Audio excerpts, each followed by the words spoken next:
We now join this program already in progress. The Raiders have a great pass rush. You mentioned Joe Burrow's been sacked more than any quarterback in the NFL. 51 times. Flip side, can Cincinnati get pressure on Derek Carr? Right. That, I think, is going to be the key to the game. Watch those linemen at work. Yeah, I think it's definitely something to watch for. We get the big play Bengals where we go, wait, can they be patient? The Raiders have patience. And then Raiders I go, patient? Raiders have patience. Isn't that crazy, right? I know, like the Al Davis Raiders, but they have patience. They can move the ball methodically down the field. To me, it's like vice versa for them. They got to find a way to game plan and get a few big plays, so it doesn't always have to be a 10 or 12 play drive. Well, the Raiders won their last 4 games by a total of 12 points, so Raiders Nation just sitting on the edge of their seat. It could come down to the very final possession. But for more on today's game, let's go outside the stadium, say hello to Rodney Harrison, Cincinnati's own Jack Collinsworth, and see if they're staying warm out there, guys. Maria, this city has been waiting on this moment, trying to win one of these things as far back as my memory goes. You can hear the hope in their voices today, though, Ryan. Hey, it's playoff time in Cincinnati. Can you believe this? They off the chain out here. It's crazy. So the Bengals, they rested their top players last week. The Raiders, they are coming across the country. It's a short week after the game of the year. What does Vegas have to do? The Raiders have to come out here and they have to match the energy of the Bengals. The Bengals are a young team. They play with a lot of emotion. And you see all these fans, they're going to have 60,000 more in the stadium. Let's go, baby. Yeah, we told you about that 30 years that it has been. The fans know how long it's been all too well. But how do you think this young team processes the drought that it's been? Look, they respect, they understand the history, but at the end of the day, they don't care. Oh, this is a new team, new attitude, and they're moving forward. And Zach Taylor, he's done such a great job of making this a fun, working environment throughout the turnaround. He caught up with Catherine Tappan. Coach, now in your 3rd season, you lead this team to a playoff game. What is so special about that group in the locker room? Well, just the leadership. They believe in each other. They believe in working hard, keeping each other accountable, and put us in a position to be here today. When you look at this team and what you're about to embark on, what will be your message to the team before they take the field? Play like we played all season, loose and aggressive. You know, these guys don't feel the pressure. They put in the work, and they're confident when they walk on the field. And Coach, your first playoff game as a head coach, any nerves for you at all? No, we played in a lot of these types of games, on this field recently in the last 2 months. So it's going to feel a lot like those. Coach, thanks so much for your time. Thanks a lot. Catherine, thank you. It is a day Cincinnati hopes to remember forever. Those playoff struggles were long before Joey franchise came home to Ohio and Burrow smoked his first victory cigar a couple weeks ago. But nobody in this town plans on it being his last. Football Night in America is brought to you by Allstate. Save money like a champion with Allstate. By Applebee's. Here's to the regulars. And by Lowe's. We put the home in home team. Oh, brother from another. Michael Smith, I've known you for a long time, and you know how much respect I have for Thomas Edward Patrick Brady. Same here. Would I be crazy to doubt that Tom Brady can get the Buccaneers back to the Super Bowl again this year? I think you would. Even though it feels like Aaron Rodgers' year, feels like it lined up for him. Yes, you'll be crazy to bet against Tom Brady. And the reason I use the word bet, Michael, I know in your spare time, you're a bit of a betting man. And what do you do when you bet? You play the odds, okay? This is Tom Brady's 20th season as a starter. He's appeared in 10 Super Bowls. So 10 out of 19 complete seasons, he's been in the Super Bowl. He's appeared in 14 conference championship games. So 14 out of 19 completed seasons, he's been in the Final Four. So the odds are that he'll at least get to the conference championship game. At one game on the line, I love you, Aaron Rodgers. I got to go with Tom Brady. I'm betting against man. I've seen this movie too many times. You said 10 out of 19. It's going to be 10 out of 20. I'm that crazy person who is going to bet against Tom Brady because it's just too much. He left New England because he suggested to the Patriots, you can't just throw any receiver out there and expect me to be my normal self. So losing Chris Godwin was big. Losing Antonio Brown was big. They're going to fall just short, Mike. But they may get to the conference championship, not to the Super Bowl. Okay, so the brothers don't agree there, but you can catch Michael and Michael weekdays from 3 to 5 Eastern on Peacock. They'll also be a part of our Super Bowl coverage from LA. But let's stick with this game. The Bucs taking on the Eagles, and obviously the run game is going to be a focal point. And for you, Coach, you believe a recipe for the upset for the Eagles. I think that's the way Philadelphia's going to have to do it. Bruce Arians, the Bucs coach, says no one runs on us, but Philadelphia can run on them. Here's what he's talking about. Normally in this situation, running formation, Todd Bowles, the defensive coordinator, he's going to put 8 guys up there, so he's always going to have a free guy to tackle the ball carrier. And that would be the case here. We'll get a little motion, and Philadelphia is going to start on this run play, and if he does hand this ball off, Devin White probably is going to make the tackle here unblocked for no gain. Right. But the little secret weapon that Philadelphia has is Jalen Hurts. The ball doesn't go here. Hurts has it to the outside, and he can do something with it, Chris. I'm with you, Coach. That's what I'm excited to see here, because the Eagles back in Week 6, they were not this team then, where they're all about the run game. I think you and I agree it's probably the best running team in football, if not top 2 with the 49ers. So that's certainly going to be a big thing. And I think off of that, too, it's going to be their best defense for this game as well. Why do you say that? Well, there's this guy called Tom Brady on the other side. And the one thing, the Eagles, I think, are a little overrated on the defensive side of the ball. Number 10 defense in the game. But when you see Herbert, Dak Prescott, Derek Carr, Brady, teams with quarterbacks and a good offensive system, they absolutely tore apart this Eagles defense. It was like 7-on-7. And I worry about that tomorrow, and I think that's where Coach's point of the run game for the Eagles is going to come in handy. Run the ball, slow the game down. Keep Brady by the Gatorade bottle. Right, Tom exactly. Brady is 34-11 in playoff games. Jalen Hurts is probably like having a pacifier in his mouth when he first started playing playoff matchups, but it should be a fun one. Bucs Eagles, that's coming up tomorrow. On Monday, it'll be the Rams hosting the Cardinals, and for more on that game, our preview continues with Jack and Rodney. There's that icky shuffle sign. I think it's world famous right there. You got Arizona, LA. They go round 3 on Monday night. They split during the regular season. So how would you try to slow down this Rams offense, Rob? I've been telling you all year, in order to beat the Rams, you got to play physical. You have to hit Matthew Stafford. He'll throw an interception. Get out of here, dude. You got to hit Matthew Stafford. He'll throw you an interception. Double team Cooper Kupp. And the teams that have had success against them, like the Tennessee Titans, the San Francisco 49ers, and the Green Bay Packers, they've been very physical. They have been. Matthew Stafford, he's still trying to hunt down his first postseason win. So how can McVay help him find that playoff rhythm a little bit? Take his ego out of it. Run the football. It can't be all Matthew Stafford throwing the ball 50 times. In Arizona, they're getting J.J. Watt back as well. 7-0 they are with them healthy on this season. And pass rushers, they can change these playoff games. So we come back, Rodney goes one-on-one with Max Crosby, a man who's created more pressure than anybody in football. And the Raiders, they need it tonight. They're on the field, getting set. I never wanted to be like anybody else. I always kind of wanted to be my own version of what I thought my favorite player would look like. Come on, go crazy. I gotta ask you, man, how does a dude from Eastern Michigan become one of the baddest pass rushers on the planet? Mindset and just consistency. I know I got a lot of room to grow, and that's what separates good players from great players. I'm so much more motivated, and I still got to keep growing. You can just hear he's still got that same chip on his shoulder as a 4th-round pick. Max Crosby has become a premier pass rusher in a hurry. So what separates him as a player? He's unbelievable. I have not seen a player plays harder than Max Crosby on every single play. And what I love about him, I love his mentality. He's never satisfied. He told me anybody that he's facing, he's trying to get that guy that he's facing to tap out. It happened last week against the Chargers. He took over the game in the 4th quarter. He was absolutely outstanding. And this is what I love about him. He gets after the quarterback, relentless pursuit. He never gives up, and he celebrates with his team. They're going to need a whole lot of that tonight if they want to win. And he may end up with another favorable matchup as well. He leads the entire league in pressures by a substantial margin. You spent some time with him this week. What stood out to you about that visit? You know what? He talked to me, and he said he has so much respect and admiration for Coach Rich Bisaccia. And to me, man, they just need to go ahead and name him head coach.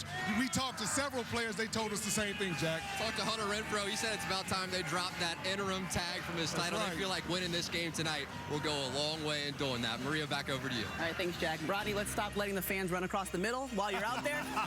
Let's talk about the Vegas season. They've been up, they've been down. It's been like going to the casino. They started 3-0, then lost 7 of their next 10. They needed to make a move, though, so they won 4 straight. And jackpot, guess what? They made it into the playoffs, and here they sit, getting ready to take on the Bengals and kick off our Super Wild Card weekend. But as Jack mentioned, there's an interim tag for head coach Rich Bisaccia. He took over for John Gruden after he resigned in October. Let's welcome in Mike Florio from Pro Football Talk. And Mike, what are Bisaccia's chances of getting the full-time head coaching job? Well, they get better with every win, and here's the reality. The owner of the team, Mark Davis, can't just give the job to Rich Bisaccia. A search has to be conducted at some point, and Davis has been waiting, at least for now, until the playoff run ends before he conducts the search. People in the building don't know what Mark Davis is ultimately going to do. There is a thought that if they keep it close today or pull the upset, that will really help Bisaccia become the next head coach. But clearly, with each passing week, each passing win, he puts himself in a better and better spot to become the permanent head coach, Maria.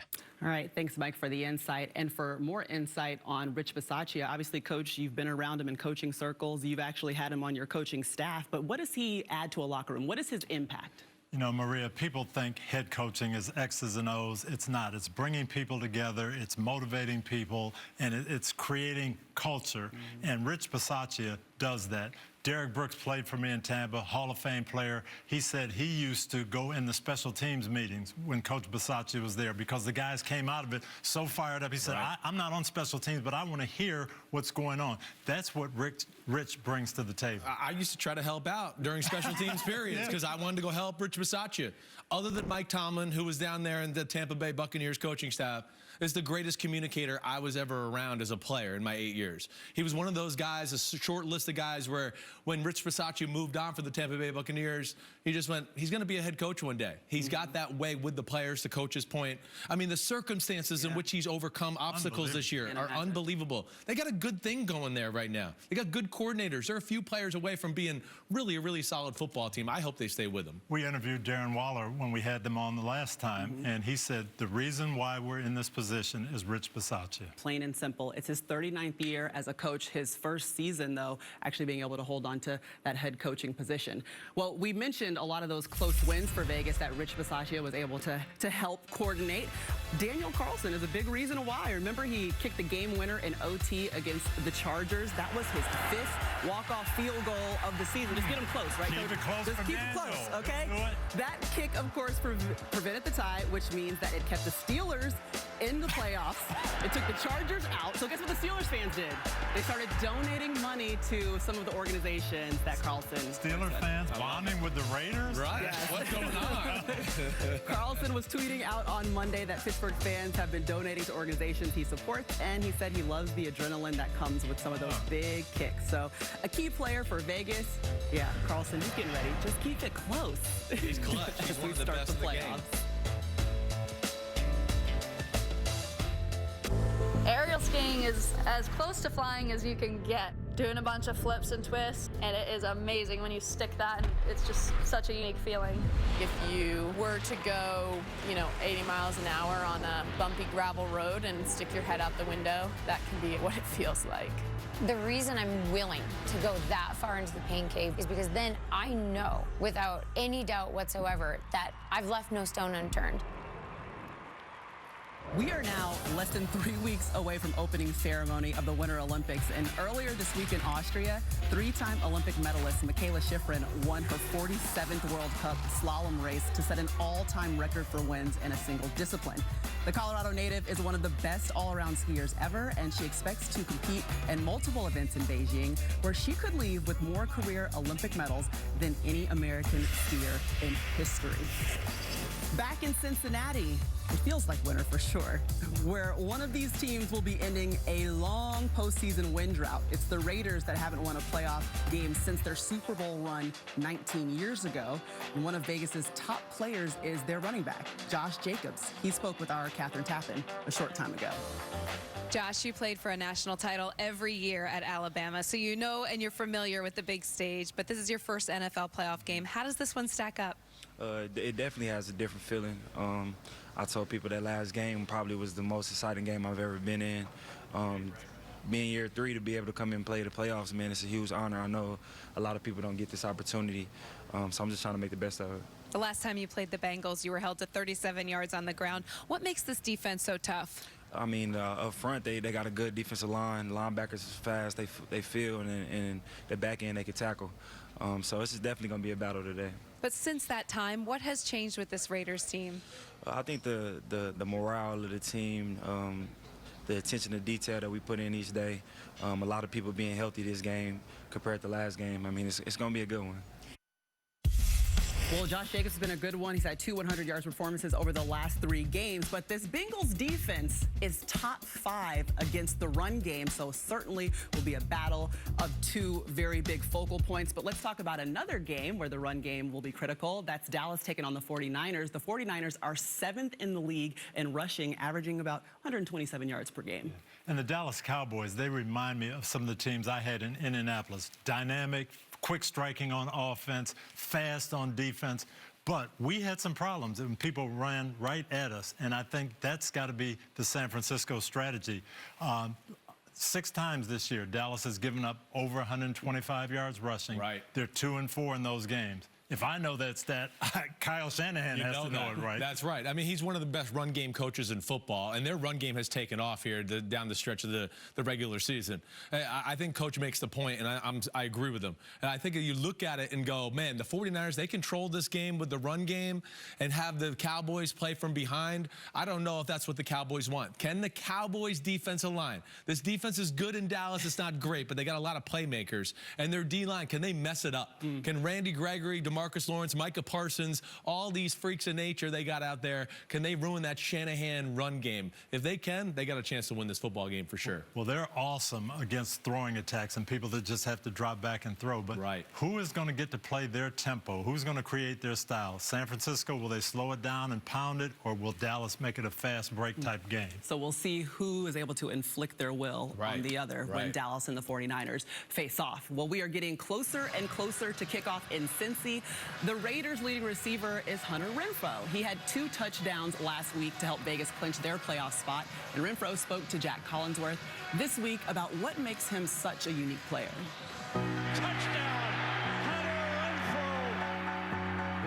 I grew up playing a lot of backyard football, playing with angles where they're trying to create that space. And so, trying to take that and what I've done my whole life and just fit it in the parameters of an NFL football game. When you watch other wide receivers around the NFL, which guy do you try to study the most? I love watching Cooper Kupp. He's so explosive. He does a great job of setting people up. He kind of plays outside of his frame a little bit, and something that I try to emulate and try to do.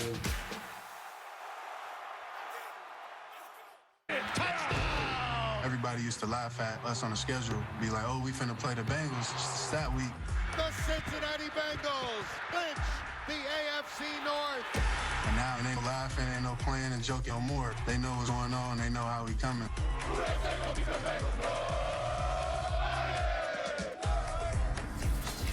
Oh, yeah, it's PointsBet Pulse time, and there's the man right there. Joe Mixon had a great game in the first matchup against the Raiders. The Raiders, stingy on defense. They're going to put 8 guys at the line of scrimmage. I don't care, Bengals. You got to stay patient. You got to stay patient with the run game. They're going to be looking to take away the big play and the pass game from Burrow and company. The first time around, Mixon, the ability to get out on the edge with a little toss crack here. Smash all the Raiders inside, get him outside. He makes a nice play there. Then, again, here, some great creativity, taking advantage of the fast flow Raiders defense. There goes Mixon off the edge, getting the touchdown, and then a little zone cutback here, leaving one guy free for the running back, but that's why he's making $10+ million a year. Make that guy miss. I think this is going to be a big key of the football game for the Bengals on the offensive side. Make that Raiders defense come up, then maybe you can hit Jamar Chase and company downfield for the big play. Now, the next thing to do, download the PointsBet app and get betting options you won't find anywhere else. Maria, over to you. Good job, Chris, holding it down all by yourself. Okay, Bengals fans, avert your eyes. We're going to go through the 8 straight losses that you suffered in the the playoffs, and we're start with curse of Bo Jackson. You know how long this is going, Maria? I was a young assistant coach with the Chiefs during this game. You're still young in my eyes. That was how they hurt Bo Jackson. Okay, 2005 against the Steelers. They hurt Carson Palmer. And that's when I kind of like, oh, man, the game's over, like in the first play of the game, and you felt like, oh, wow, the Steelers pull off the upset. Okay, 4 years later against the Jets. Revis Highland, remember that? That was a while ago. Mark Sanchez, Rex Ryan beat the Bengals in back-to-back weeks. That one hurts. Yes, it did. And then J.J. Watt, the curse of J.J. Watt. I've seen in playoff. That was amazing. Let's see if a rematch goes any better. 2012? No, not so much. And they was like no names at quarterback for Texans, which isn't great for the Bengals. Okay, what against the Chargers in 2013? Yeah, now at home, we're still self-struck. Oh, man. And then we've got some bad luck against Andrew Luck. We are going to take you to Colts. Yes, where is the pass defense? Non-existent on this day. It was non-existent. Luck his way in a lot of plays. Okay, and the last time we've seen the Bengals was 2015 in the playoffs. And now we're going to break streak. We get the ball, we got the lead, a minute. No, you can't fumble it now. Everything was going good. They're finally going to do it. And then it's fumbles and bones and plays. Defenders. Game's over. Yeah, let's give them 30 yards and penalties, coach. Let them go kick the game-winning field goal. I would like to formally apologize to all Bengals fans for putting you through that. But we do that to let you know that it's the time. If you're going to be able to break it, it's going to be your young, big play Bengals.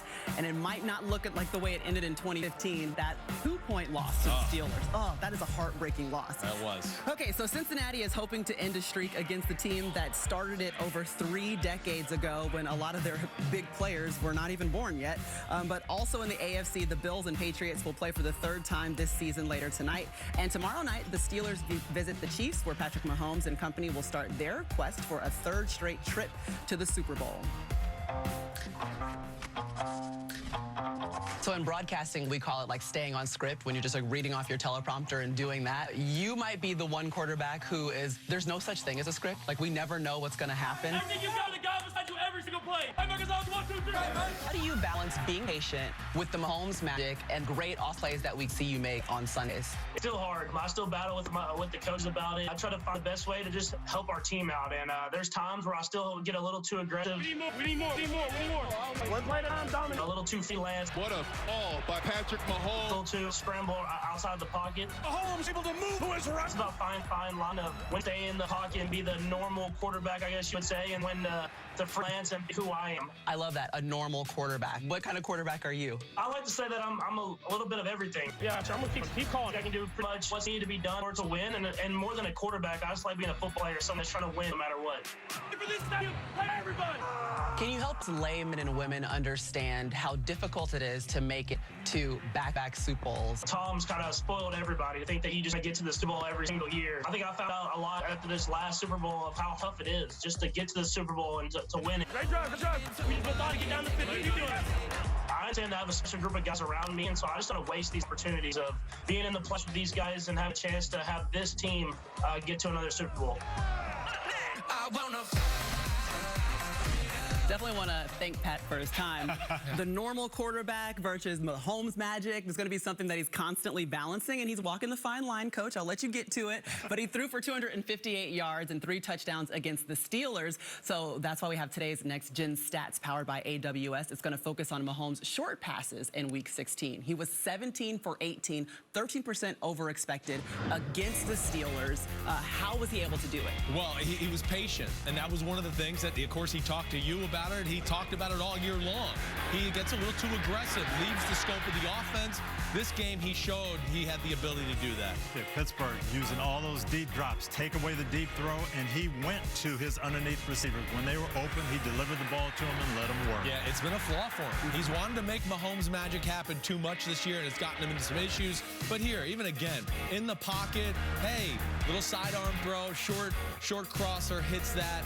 We'll see if he can replicate what he did in that first matchup once again. Yeah, we saw those next-gen stats. He was unbelievable in that first game, but I think Mike Tomlin will use the same approach. He'll watch Maria's interview and say, he struggles with that. He doesn't want to stay patient. Right. Let's see if he can do it. Yeah, I'm interested to see if he can do it again, too. You know, and I understand Mike Tomlin playing the soft coverages and trying to, see, wait, can Mahomes really do it for a second time?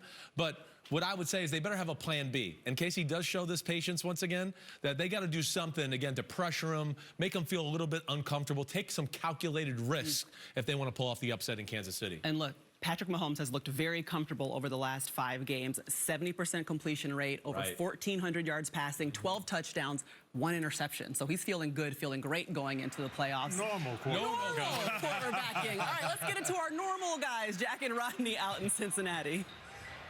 Yeah, we're feeling good in this Cincinnati win right here. And Big Ben, he already joked me. So we're probably 20-point underdogs. Let's just go in there and have some fun. So give me a scenario where the Steelers can go into Kansas City and pull off the win. I don't have a lot of faith in the Steelers offense, so they're going to have to win on the defensive side of the ball. And they have to look at their stars, T.J. Watt and Cameron Hayward, to create a couple turnovers and give Big Ben good field position. They need that today. In this Kansas City defense, they were getting better. Now, Joe Burrow just picked them apart, of course, but how would you defend Big Ben at this point in his career? Kansas City's defense, I'm coming out playing a lot of man-to-man coverage, taking away those quick, easy throws that Ben loves so much, trying to make him uncomfortable and make him throw in those tight windows for 4 quarters at Arrowhead Stadium. And Big Ben, he found a way to win 3 of their last 4 games. The only problem is that one loss was getting blown out by the Kansas City Chiefs. It's not the only rematch this weekend. The Patriots head up to the Icebox of Buffalo, New York tonight. Mac Jones, he only attempted 3 passes during the last trip. Rodney Harrison takes you inside Bill Belichick's strategy when we come back. Rocket Mortgage Super Bowl Squares is back and free to enter. Every time the score changes during Super Bowl 56, one lucky winner receives $50 grand. Plus, you could win one of 2 $500,000 grand prizes. Just see and complete the rules at rocketmortgagesquares.com. Joe Burrow hitting the field for his first ever playoff appearance. All he's done is throw for nearly 1,000 yards and 8 touchdowns in the last 2 games. Will it be a lot more Joey Burrow touchdowns and big play Bengals, or will the Raiders defense be able to slow them down? Now, we're just about an hour away from Bengals and Raiders, but let's talk about the coaching front. If you include the Raiders, 8 teams currently have head coaching vacancies. Also, the Bears, Texans, Giants, Dolphins, Vikings, Broncos, and Jaguars. That is a quarter of the league. So let's welcome back in Mike Florio. What are you hearing, Mike, on the coaching front?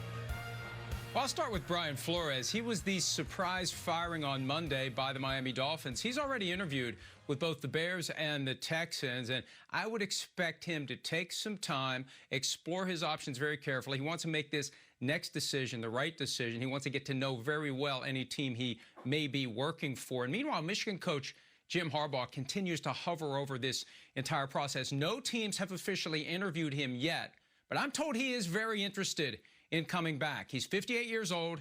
He desperately wants to win a Super Bowl. His brother John has one. He'd probably like to have one, too. And I'm also told it's not about leveraging a better deal out of Michigan. Every time I hear that, I think, of course, it's about leveraging a better deal out of Michigan. But I believe that he is just interested in staying put, if that's what it takes, or if a door opens back to the NFL where he was 44-19-1 in 4 years with the 49ers, he will listen carefully about possibly coming back and pursuing that Super Bowl win that he covets. All right, Mike. Well, there are a lot of doors certainly open. I don't think we can stress it enough that a quarter of the league will be filling in a head coaching vacancy. But, Coach, what's your reaction to what we've seen with all of the coaching carousel madness in the NFL? Well, I don't like to see it, but this is the NFL that we're used to, 5 to 8 changes every year, some of them on teams that didn't have a lot of success, some of them head scratches that you can't really figure out.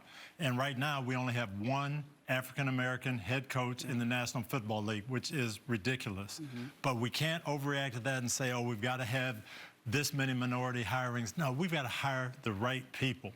We had a situation in Houston where a coach is fired after 1 year for philosophical differences. Well, weren't you supposed to be interviewing? Wasn't that part of the process to know what his philosophy is?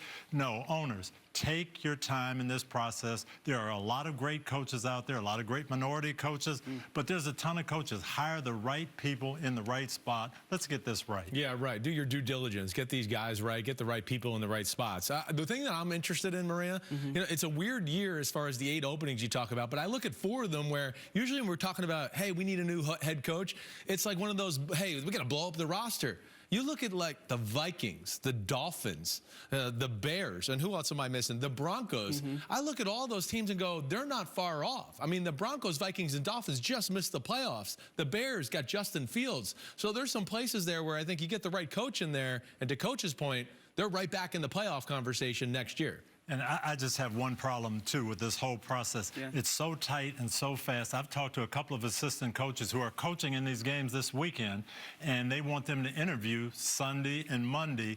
They're doing a disservice to their teams and themselves, but they don't want to say, I can, you know, I want to turn this down because I've got to prepare. This is a hard process. Owners, take your time. Yeah, you don't want to remove yourself from the opportunity, but you obviously want to have your team prepared. Ready to go. Yeah, and to your point about the one minority coach, it's Mike Tomlin, and he's never had a losing season in his 15 seasons, so he's been exceptional, but you want other people to have those opportunities as well. Well, there's one game where we know that there will be no head coaching questions, and that's later tonight. A little AFC action as New England visits Buffalo. Now, remember the crazy weather of their Week 13 game? Well, there's less wind today, but it's way colder. Like, I'm already shaking and shivering in the studio and nervous about the game, but Josh Allen is out to prove his Bills can handle the moment against a familiar foe. They beat us at home. Allen got drilled. What a hit. It's going to be a great challenge against a team that's been the standard for long-term success in the NFL for the last 25 years. Touchdown, Buffalo. Wow, what a throw. A lot of magic here with Allen, you know, to be ready for everything. They're headed to the exits now in Foxborough. Yeah, this guy's he's a problem. Time now to simplify the game, powered by Microsoft Surface. And since Bill Belichick says Josh Allen is a problem, we're going to come up with solutions and talk about the problem, okay? Break them down. What have you been able to do in offense? Well, he's a problem because he's awesome. That's really what it comes down to. I mean, he's the greatest one-man show in the sport right now. And I think the thing that jumps out to me, again, his movement, his ability to break the pocket, that is going to be one of the keys to the football game. Because, Coach, how many times have we seen in this second matchup where you go, that's the perfect defense, and you can't defend it because he makes some unbelievable play happen. They're doing exactly what they want to do, forcing incredible situations, but he's coming through. He is coming through. And then they're going to go down with my boy Blue here, Josh Allen. That's what Buffalo does. And his ability in the game plan design run, Coach, I know that jumps out to you. Tonight, I think this could be a key. Those design plays for him to not scramble around, but run the football. I think he could be a big part of the attack tonight. No doubt. He's had at least 60 yards rushing in 4 of the last 5 games, so he's been a part of the run game for the Bills. But let's talk about the coaches that they have on the sideline. Obviously, those coaching trees, they spread out. Patriots and Bills assistants who could possibly be in the running. Let's check back in with Mike Florio. Yeah, I'll start with the Buffalo Bills. Both coordinators, offensive and defensive, Brian Daboll and Leslie Frazier, respectively, again, drawing interest in this hiring cycle for head coaching opportunities. Both the Bears and the Dolphins want to interview Daboll and Frazier. And Daboll's fascinating because if they have a huge game tonight offensively against the Patriots, that's going to make his stock go up. Flip side, if it's like it was on that Monday night in December when the Bills offense couldn't do much and Sean McDermott, the head coach, said some things after the game that made you wonder how he really feels about where the offense is going, there's a chance that the Bills can make a change. Again, if it goes very poorly tonight. As to the Patriots, one assistant so far has landed on the radar screen of the Houston Texans. Inside linebackers, Coach Gerard Mayo is on the list of the coaches that the Texans want to interview. And with 8 vacancies, Josh McDaniels, the offensive coordinator, has not yet been the target of any coaching search. The Patriots are surprised by that, but they definitely expect it to change. Well, thanks, Mike. A lot to watch on and off the field in round 3 of Pats and Bills. But for more on what the Patriots need to do to slow down Josh Allen, let's go back out to Cincinnati. Jack and Rodney. Yeah, Maria, Coach Belichick, you just heard that he called Josh Allen a problem. You've been in the lab with Belichick for some of his most crucial game plans. How do you go stop the Bills? First of all, Coach Belichick loves this type of weather because he knows it slows down the Bills' passing game. But defensively, I expect him to be a lot more aggressive than he was in the previous game. Bring pressure on Josh Allen, get the ball out of his hands, because the longer he holds the ball, the better player he is. And Mac Jones, he struggled the last month of the season, basically just handed it off during that first trip to Buffalo. So how should the Patriots use Mac Jones in this rematch? Well, obviously they're going to continue to run the ball, but they gotta allow this kid to play. The only way he's going to be able to learn and get that experience is take the training wheels off and let him throw the ball down the field. Well, these brutal weather games, this is where Tom Brady made his name for so long. It is time for Mac Jones to prove that he's a January January quarterback here in Cincinnati. The Bengals believe that they have just that, but he's going to have to prove it tonight against Derek Carr. He's been red hot. Simplify the game, powered by Microsoft Surface, the official sideline technology provider of the NFL. It's my Bengals. Been with them, ups and downs, the roller coasters. Figure this out, and we'll break our 30 years. I grew up with this team. I still remember being in preschool and when the Bengals were going to the Super Bowl. Now listen, Cincinnati. Old Jungle in his prime was loud, mean. This is the new It's been tough, man. 4 boys. My oldest is 30. None of them got to see the Bengals win a playoff game yet, and it changes this Saturday. I ain't gonna lie, it's gonna be an emotional moment. Just a few of my bobbleheads here. Our man Joe Burrow goes to the promised land this year. No, this boat, let's go. Don't let that baby face fool you.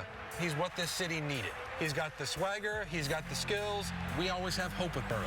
Touchdown. Jabbar, number one, he's got swagger. It's like Joey B. Doing the gritty. Them two playing together at LSU, they brought that chemistry, and everybody loves them.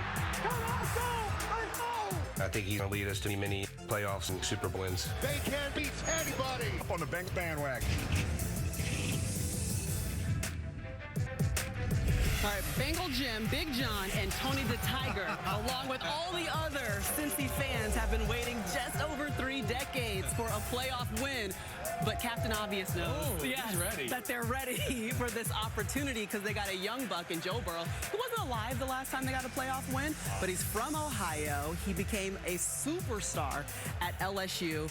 And, guys, his favorite player growing up was none other than Louisiana's favorite, Drew Brees. Exactly. The two were able to spend some time together ahead of Burrow's national championship game a couple of years ago. Brees was still with the Saints, and Burrow told you what, Chris Sims? He said that he was never starstruck by anybody in his life other than when he met Drew Brees. All right, so that tees up the birthday boy. He's calling the game with Mike Tirico. Let's check in with the booth, guys. Yeah, I'm starstruck. I don't even know if I can do the game today. I'm so starstruck. Happy birthday, pal. Not just the geography of LSU and New Orleans that you guys share, but Joe Brady, who was a coach for you all with the Saints, ended up being the offensive coordinator for that magic year for the LSU Tigers. Yeah, and so I'm tuning in every Saturday to watch LSU and Joe Brady, and I'm literally sitting there watching Joe Burrow execute our offense and execute it to perfection. Yeah, right. 60 touchdowns that year. Now he's thrown to Justin Jefferson and Jamar Chase, but still arguably one of the best college football seasons I've ever seen a quarterback play. And here's what makes him so special and all the things that he can do. First off, it's his pocket movement. He's got a big, strong stature, 6'4", but great pocket presence and movement. Watch how he slides here, flips his hips, gets all his momentum going to deliver the ball accurately down the field. Great recognition here and arm strength, throwing the go ball versus cover zero. And here, just the processing, his ability to manipulate defenders, move the safety with his eyes to the left, feels the void into the defense, comes back, hits Tyler Boyd on the double move up the seam with a very catchable ball. Joe Burrow has all the physical traits, the mental traits, but most importantly, he's got a swagger and a confidence that he's instilled in this offense. And the stats. Look at those numbers. Down the field, leading the league in yards per attempt and completion percentage. That's a rare duo to lead the league in both. The last guy was our guy, Drew, back in 2017. Joe Burrow is now Mr. Cincinnati. Jack Collinsworth, he's taking that title from you. Thank you, Mike. Let's go on the field, presented by Allstate. We'll start with Trey Hendrickson, who became the highest-paid Bengal this offseason. He's earned it. Best pass rusher in Cincinnati year 1. It's been a career year for him, Rod. Absolutely, and he's a very underrated player. He's faster than what he looks on film. He leads them with 14 sacks, and he's been their best player on defense. He has to get after Derek Carr today. And Hunter Renfrow, he still has that humility of a Clemson walk-on, but he has 5-star talent, got a couple touchdown passes last week. How does he create so much separation out there? He's Derek Carr's favorite target. His route running is absolutely ridiculous when he's in and out of his breaks. He's got great hands, and I'm looking forward to seeing him matched up with one of the top slot corners in all of football in Mike Hilton. That should be a fun matchup to watch. I got to spend some time with Renfrow this week. He carpools to every home game with his best friend Derek Carr. They already have their Super Bowl celebration planned out. First, they're going to cruise down the Vegas Strip with that Lombardi trophy. Then they're going to play golf with Tiger Woods, and they're going to shut it down by playing a week straight of Fortnite. They're men of the people. Hold on. Tiger Woods is a huge Raiders fan. Huge. diehard. I want to play golf too with Tiger. We're always studying these pregame warm-ups, Rod. What have you noticed out here so far? Had a chance to talk to Mike Mayock, and he was just really excited about their locker room. We said, this is the best locker room we've had in years. And he said, Max Crosby, he's the one that leads it. Let's get to the Bengals' top playmaker, Jamar Chase. He's getting ready out there on the field. His rookie season was record-setting, and he caught up with Maria Taylor.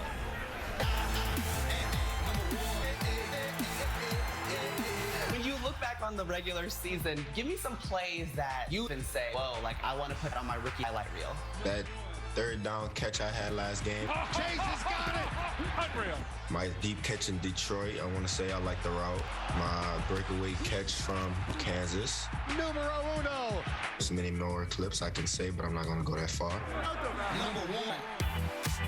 If you could just give me a word to describe some of the guys that I'm going to give you a name on offense. Let's put your quarterback, Joe Burrow. Quiet. Time to take over.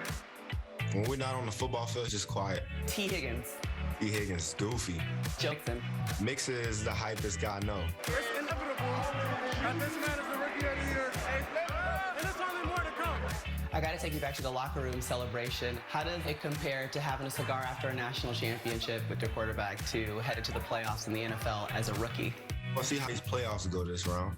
Then we got to ask me this question later, because I want to definitely compare this.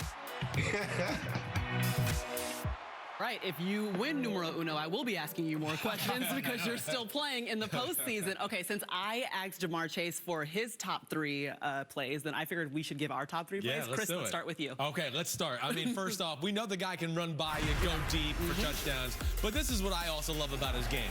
People are scared of him. They play the deep ball. His ability to adjust and catch back shoulder balls is really what's amazing and helped them win a lot of football games. Unreal body control.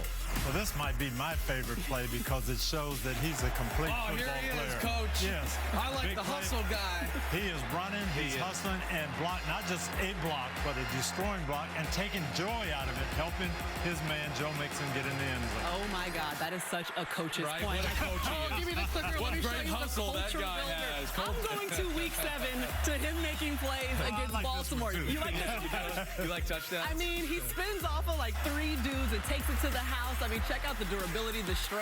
I mean, the balance. That's anything that you could ask for. That's when you knew. You knew it's like, it's real. This like, cat's wow. different. Yeah, he's not just a deep ball catcher. He does everything. Yeah, he is like the definition of gritty, whatever that might be, I guess. But let's talk about the Raiders defense and how they can kind of contain this Bengals offense because they don't give up a lot of big plays, Coach. And that's what you have to do. That first game, they made them go the long route, have long drives, see if you can stop them in the red zone. And they did it by just a little alteration in their style. Yeah. Most people put 2 safeties back here deep to take away the big play.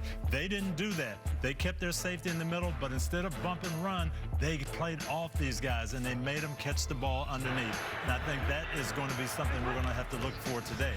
Now, take away the deep ball. They're in good position. No deep ball here. But against Burrow, which we saw, you've got to stay with it when he moves around. And now plaster these guys downfield.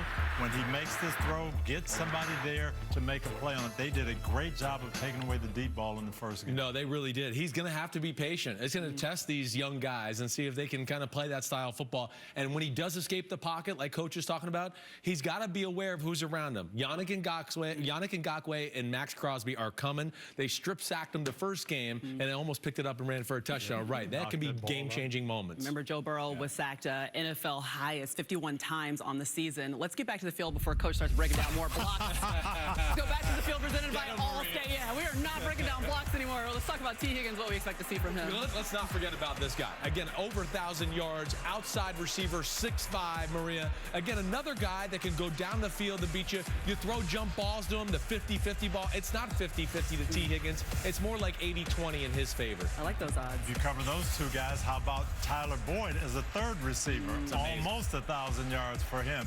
And that's what I love about this offense. Joe Burrow doesn't care who it is. If he sees a favorable matchup, he's going to go to him and keep going to him. And you could see Tyler Boyd a lot today. Yeah. So imagine seeing that 3-headed monster lineup. Then Joe Mixon jumps in.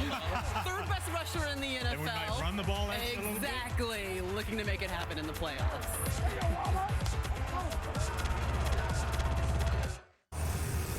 Las Vegas, the high-stakes capital of America. Here in Vegas, The 4 is king. The end zone caught, touchdown. The 10 can surprise you. Caught in the end zone by Mike Williams. This is just insane. We are going to overtime. Charge take a timeout. What?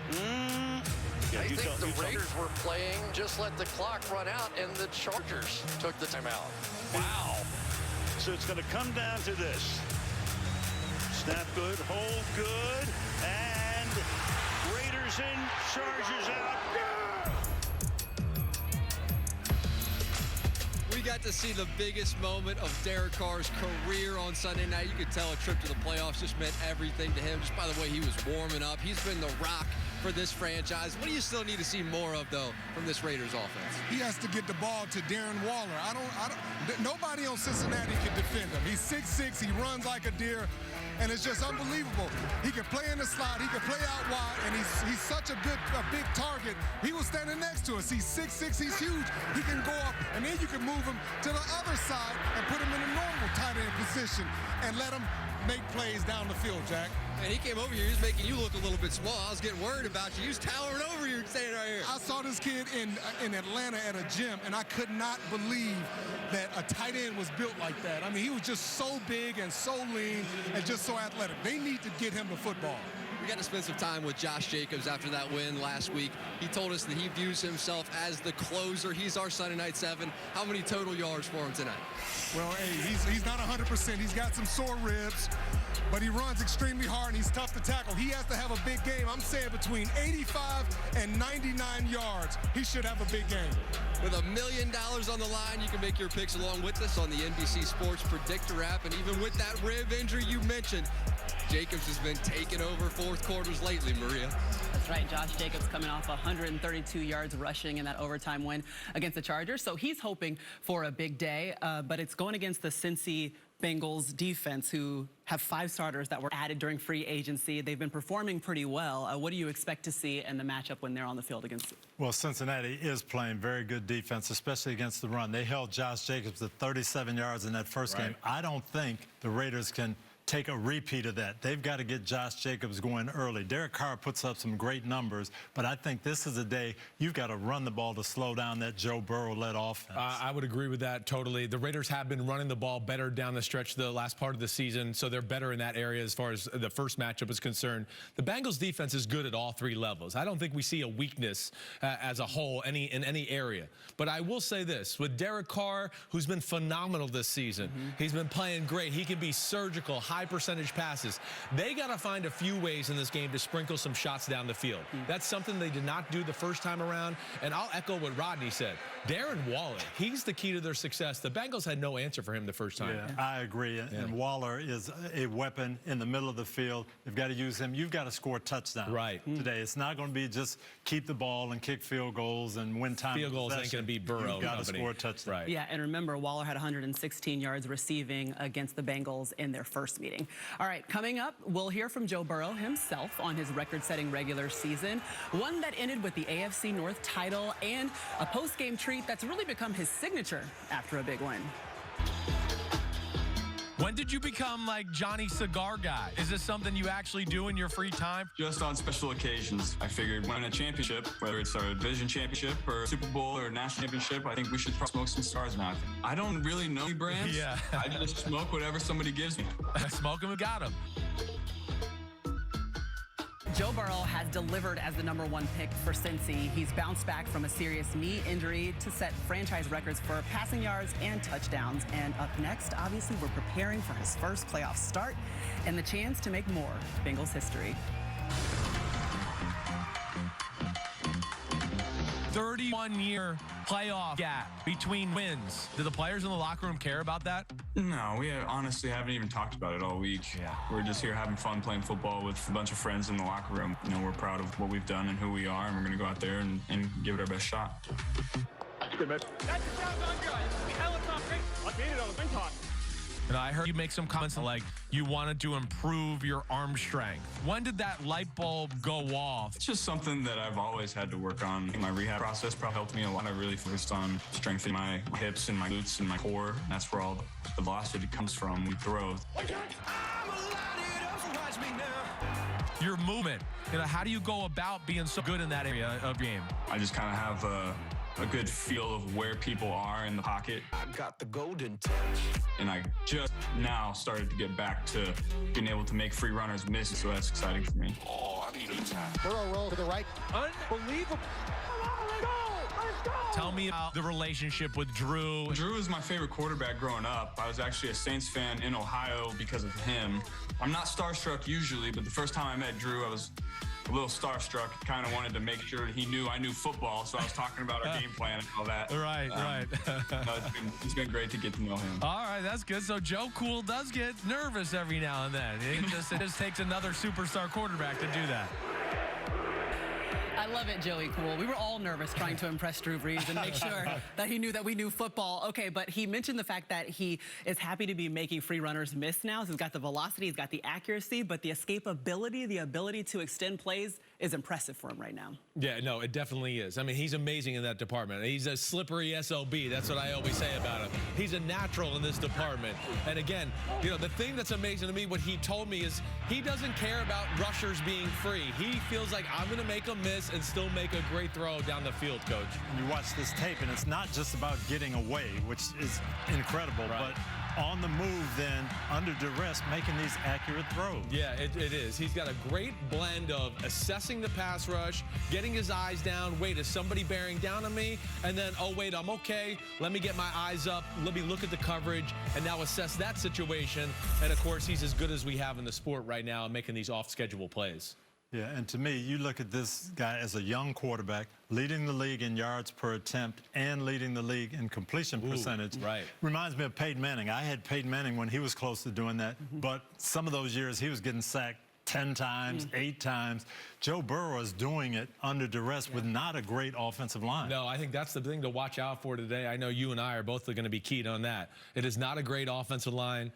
He's had to make magic happen. But this is a day here where don't try to be too crazy, right? Because these two edge rushers, they can disrupt this game and flip it in a hurry. Yeah, you guys brought it up, but we'll say it again. No quarterback in the league has been sacked more than Joe Burrow. That is 51 times, and yet it's still been quite the incredible season for Joe. According to PointsBet, Burrow ended the regular season with the second best odds for comeback player of the year behind Dak Prescott. As we check back in with Jack and Rodney, how can the Raiders slow Burrow down today, guys? Maria, Joe Burrow and this Bengals offense, they have been unstoppable here recently. So if you're the Raiders, what is the first order of business trying to defend these Bengals? Well, you have to take care of these wide receivers. Number one, you have to tackle these guys. They're really big, they're really strong. And secondly, you got to protect the deep part of the field, because as a defensive back, Joe Burrow doesn't care. You can have perfect position. Right here, he's still going to throw the ball because he trusts and he believes in his guys. I appreciate you taking it easy on me. It's a little cold out here. Yeah, you're not as strong as your dad. My ribs appreciate that too. So if you're the Raiders defense, where's your greatest advantage against the Bengals? The pass rush, and you just heard the guys in the studio talk about it. The right side of that offensive line, it's not very good. And they got to go against Max Crosby. And if you're not chipping him, if you're not double teaming him, they play with so much energy, they're going to change the game. We saw it last week against the Chargers. Max Crosby took over the game in the fourth quarter. You got to keep two guys on him at all times. Max Crosby has been relentless. He has created more pressure than anybody in the entire NFL. And Joe Burrow, he's going to have to figure out a way to avoid that Raiders pass rush and get the ball to his trio star wide receivers. They're led by Jamar Chase. There isn't a hotter receiver in the NFL. He can score from anywhere on the football field. And Derek Carr, the heartbeat of the Raiders, making his playoff debut in the jungle.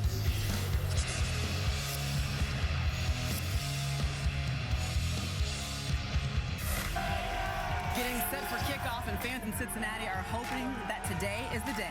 They've waited more than 30 years for a playoff win, but these teams did play in Vegas 2 months ago. The Bengals won that one by 19 points, but the Raiders have been counted out all season, and yet here they are, winners of 4 straight and a 10-7 record, the same as Cincy. We'll see how much weather will be a factor. We're right around freezing, but the forecast is clear. Meanwhile, it's barely above zero in Orchard Park, where the Bills are hosting the Pats later tonight. We've got 2 games today, 3 games tomorrow, and for the first time ever, we will have 1 playoff game on Monday night. Super Wild Card Weekend will continue for the next 3 days. We hope you enjoy it, but we want to give you some things to watch. So let's go through some of those matchups, starting with Philly and the Bucks. Yeah, it could be bad weather in Tampa. Philly will try to control the game on the ground, but this is what they're going to have to deal with. Tom Brady in that passing game. He's got new receivers. Can he find that chemistry with them? Tom Brady is 34-11 in the playoffs. Kind of good. Yeah, kind of knows how to win those games. Right.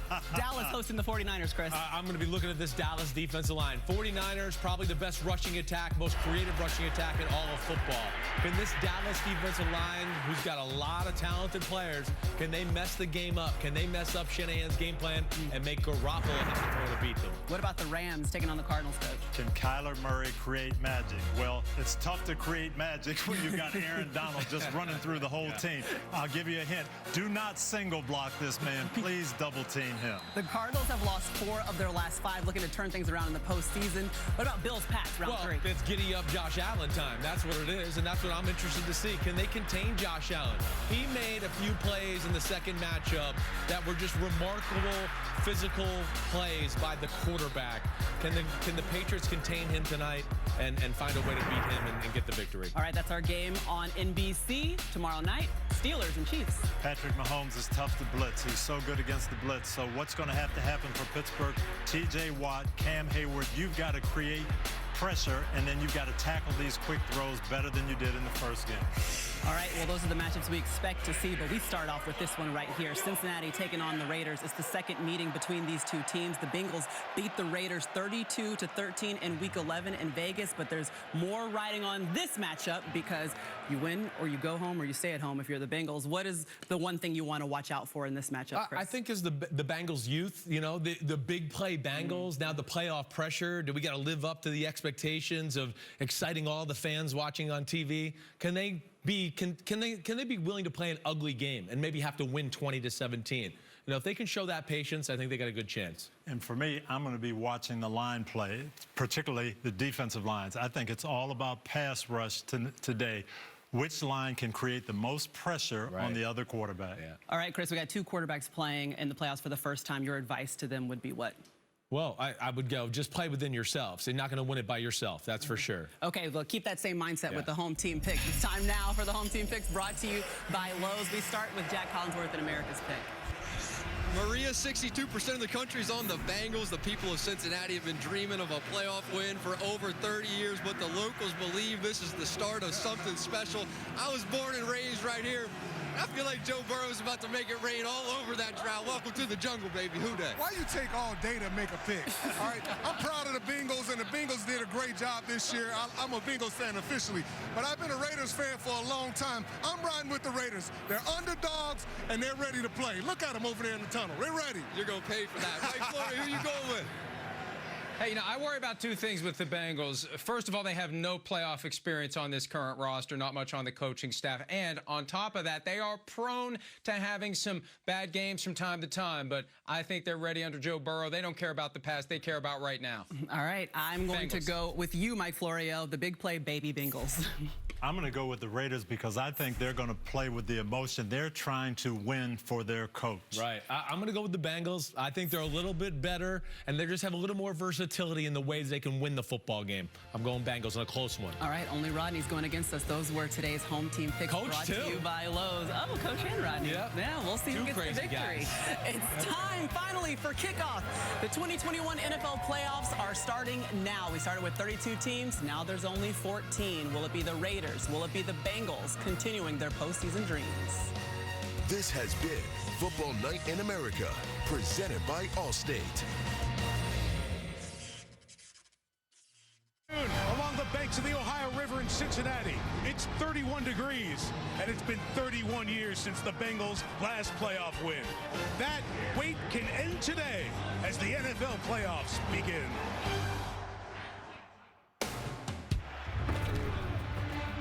In this game, the bigger the opportunity, the better the story can become. And every year, every team that reaches this point, the greatest opportunity that exists in this sport stands before them. We are not the standard of the Super Bowl. It all starts here with a franchise that hasn't won a postseason game in 31 years. Just 2 years ago, they were 2-14. Let's put our hands, it's over. What a throw by Joe Burrow.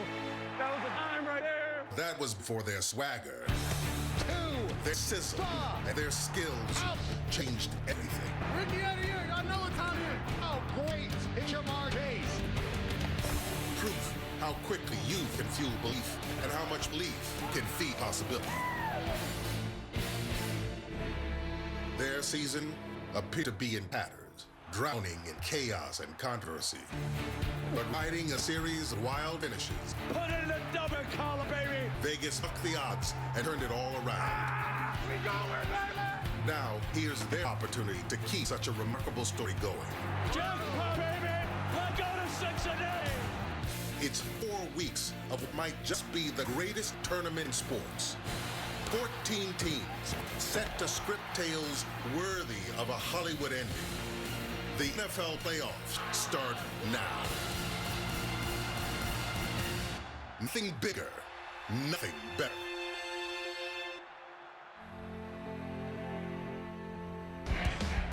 In Paul Brown Stadium, what they call the jungle in Cincinnati, and they are going wild in here. Bengal fans hope this is the day that 3-decade wait comes to an end. As the new face of the franchise, Joe Burrow makes his playoff debut. And the same is true for Derek Carr of the Las Vegas Raiders in this AFC wildcard game. Good afternoon, everyone. Mike Tirico, the road to Super Bowl 56 on NBC in Los Angeles starts here in Cincinnati, and somebody's going to end a long playoff winless drought today. We told you the Bengals, it's been 31 years, but they went worst to first in the AFC North, and they've got the young passing combo of Joe Burrow and Jamar Chase. For the Raiders, this year's Raiders may have seen more adversity than any team in league history, but they built some mettle. They won 6 games on the final play, including last Sunday night. They're trying to win a playoff game for the first time in 19 years. Drew Brees played 18 playoff games, MVP of Super Bowl 44, and birthday boy, welcome to the booth for the playoffs. Thank you. All right, these fans are so into this Bengals team. So have you been watching all season. Do they have what it takes? Why is it so real in Cincinnati right now? Well, first of all, they deserve to be here. You know, this AFC North division has been dominated by the Pittsburgh Steelers and the Baltimore Ravens for the last couple of years. But the Cincinnati Bengals beat them both twice this year to win this division. And they've got this confident young quarterback in Joe Burrow that has everyone believing. Well, the Raiders believe in themselves. What do they need to pull a road upset here today? Well, one name for you, Josh Jacobs. They need to give him the ball as much as possible today. He's a guy that continues to get stronger as the games goes on, establish the line of scrimmage, try to shorten this game, but he needs to carry the ball between 25 and 30 times today, and then rely on Darren Waller and Hunter Renfrow to work the middle of the field. That's where your matchups are going to be. These teams met in Week 11. The Bengals won that one. That was in Vegas, but the stakes are a lot higher in Cincinnati today. It's Cincinnati against a team from Sin City. Winner moves on to the Final 8. The NFL playoffs begin next here on NBC.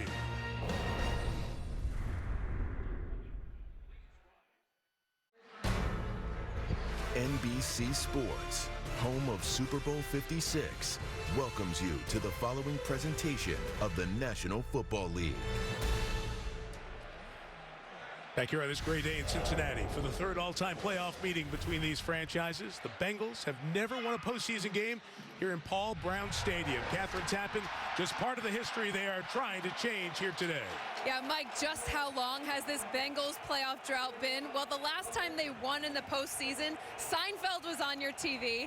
Cell phones looked like bricks, and text messaging didn't even exist. And in fact, only 4 active Bengals players were alive the last time this team won a playoff game 31 years ago. Now, Joe Burrow told me this team hasn't even talked about that this week. This is a new team, a new group of guys. But Bengals veteran tight end C.J. Uzomah acknowledged a win would be huge for the city. But for us, it would be another step closer to where we want to be, Super Bowl champs. And head coach Zach Taylor told us the narrative outside the building is that the fans feel the pressure, not the guys in that locker room.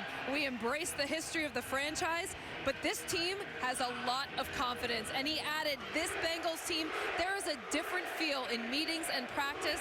This is a special group, Mike. Both sides have that feel that it's something special, but this city is so behind what they feel is the end to a generation-plus long negative playoff run. And the running back on the last playoff winner in Cincinnati, Ickey Woods, here to fire up the fans. He's still got one shuffle left in him. First playoff game as head coaches for the two guys going head-to-head today. 38-year-old Zach Taylor on the right, 61-year-old Rich Bisaccia on the left. Bisaccia replaced John Gruden in Week 6 and went 7-5 to get the Raiders to the playoffs. Bengals won the toss, deferred the option to the second half. So Evan McPherson, really solid rookie kicker, is going to kick it away for the Bengals. Tyron Johnson is back deep to receive for the Raiders. It's the longest year in NFL history, but here we are at the games that matter most. 14 teams alive, 13 games ahead. One team gets its hands on the Lombardi Trophy. Off we go on the road to Super Bowl 56. No return by Johnson, and the Raiders will take over at the 25-yard line. Derek Carr's going to be the quarterback. Let's tell you the people around Derek Carr. Josh Jacobs, the running back, at $132 against the Chargers on Sunday night. Hunter Renfrow, 103 receivers. Great slot receiver. Darren Waller, star tight end. Second game back from injury. Up front, left tackle Colton Miller's the best. Right side's a problem. Watch that closely as the game goes on today. Deafening in here. Drive starts at the 25. First run, Jacobs. Gain of about 4. Jermaine Pratt, the linebacker, made the tackle. We mentioned Derek Carr. 8th year with the Raiders. Only 3 quarterbacks in league history have started more games before their playoff debut. Remember, when they made the playoffs the last time in 2016, he got injured late in the regular season. You saw the numbers very good this year with 5th in the NFL with a career high in passing yards. He got 5 on first down. It's back to Jacobs to the left side. He stumbles forward for 3. 3rd and 2 against that Cincinnati defense that's middle of the pack in the NFL this year. 17th in points allowed. They've got a stud on the edge. Trey Hendrickson, 15 sacks, 4th in the league with Ogunjobi, Reader, and Hubbard. Second-year linebacker Logan Wilson is going to be the signal caller in the middle. They'll be in nickel a lot, of course. All 3 cornerbacks were signed in free agency. And Mike Hilton, 21, he's going to see a lot of Hunter Renfrow. Big matchup in the game today. They split Darren Waller out. They might like this matchup right here. They need 2. Richard is the back. They throw to the 50-yard line, and Zay Jones makes the catch for the first down. Jesse Bates with the tackle, but a good 3rd down pitch and catch and a gain of 17. It's a nice job by Derek Carr. They actually split out Darren Waller. In a lot of cases, he's the premier guy here, but they go to Zay Jones. He was another one of the big 3rd down threats for them this year behind Hunter Renfrow, a guy who I can see having a big impact on this game, not just in the intermediate passing game, but down the field.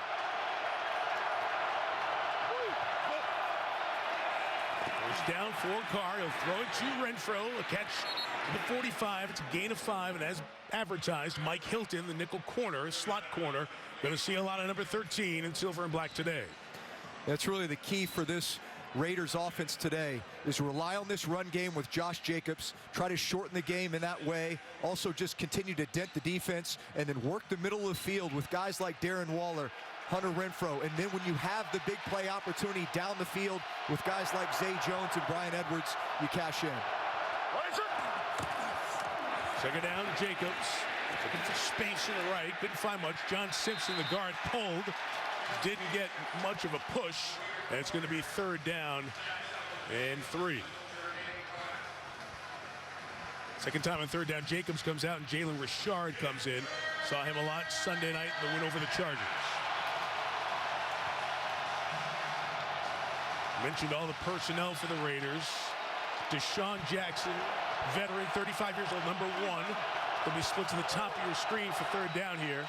Doesn't play a ton, but still has some speed. Got to keep an eye on him. This is tough communication here with the crowd noise. This is typically when Hunter Renfrow comes in motion, gets behind his receiver, and runs some sort of an option route. He does.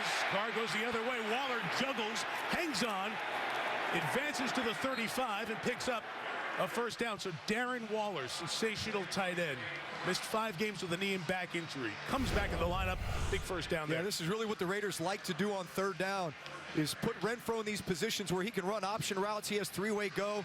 He's not open there. Derek Carr does a nice job of coming back, finding his second progression. Darren Waller continuing the drive. Nice open drive here for the Raiders to start. Couple of first downs already in the 35-yard line. They loaded up with all tight ends in here. 3 in the game. Carr's going to throw out of it. And over the ball, they completed to Jacobs. Very close to another first down. I love the tempo and the play calling early on by Greg Olson, the offensive coordinator for Las Vegas. Yeah, Raiders get into a heavy personnel here. 3 tight ends. They snap it from under center, which typically in this league, when you're under center, it's a lot of run plays, but they run 4 verticals, clear out the defense. Derek Carr recognizes it right away, gets the ball very quickly to his back, give him a chance to go and get good yardage. Olson took over the play calling after the head coaching change. Second and short, they're just trying to get the first down, but we have the game's first flag for a false start. Before the snap, false start. Offense, number 83. 5-yard penalty, still second down. And you can hear how loud it is on the field when they open up the mic of Jerome Boger, working his 7th playoff game, veteran referee. Yeah, watch Waller here. He's off the ball. You know, it's always hard for tight ends. You're the furthest guy away from the quarterback, so really hard to hear. In a lot of cases, you're just feeling the tackle move before you move. But it's loud here in Cincinnati. They're excited about this game. Communication's at a premium right now. On 2nd and 5, cut back by Jacobs. Only gains 2, so that penalty may hurt him. Sam Hubbard, who is a Cincinnati kid, Moeller High School in Cincinnati, then Ohio State. Now the Bengals. This playoff game means so much to him. He sets up 3rd and 3. Yeah, you're going to see this a lot from Cincinnati. When you get these run downs, like 1st and 2nd down, they like to put 5 defensive linemen covering every offensive lineman in order to stop that run. They did a nice job there. Get him to 3rd and 3. Rashard the back. Deshaun Jackson bottom of your screen. Here's this matchup with Renfro. And Carr looking that way. He scrambles, throws on the run for Renfro, broken up. Terrific job closing by Mike Hilton. It'll set up a field goal opportunity of about 47 yards.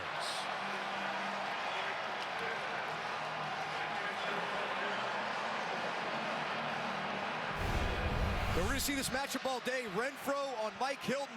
That's a tough chore. Hilton stays underneath it. Renfro's open immediately, but Carr has to scramble and allows Hilton to make up ground. Really does a nice job knocking this away. This is going to be a matchup all day long. Excellent kickers both sides. Daniel Carlson from 47. A.J. Cole, the punter, holds.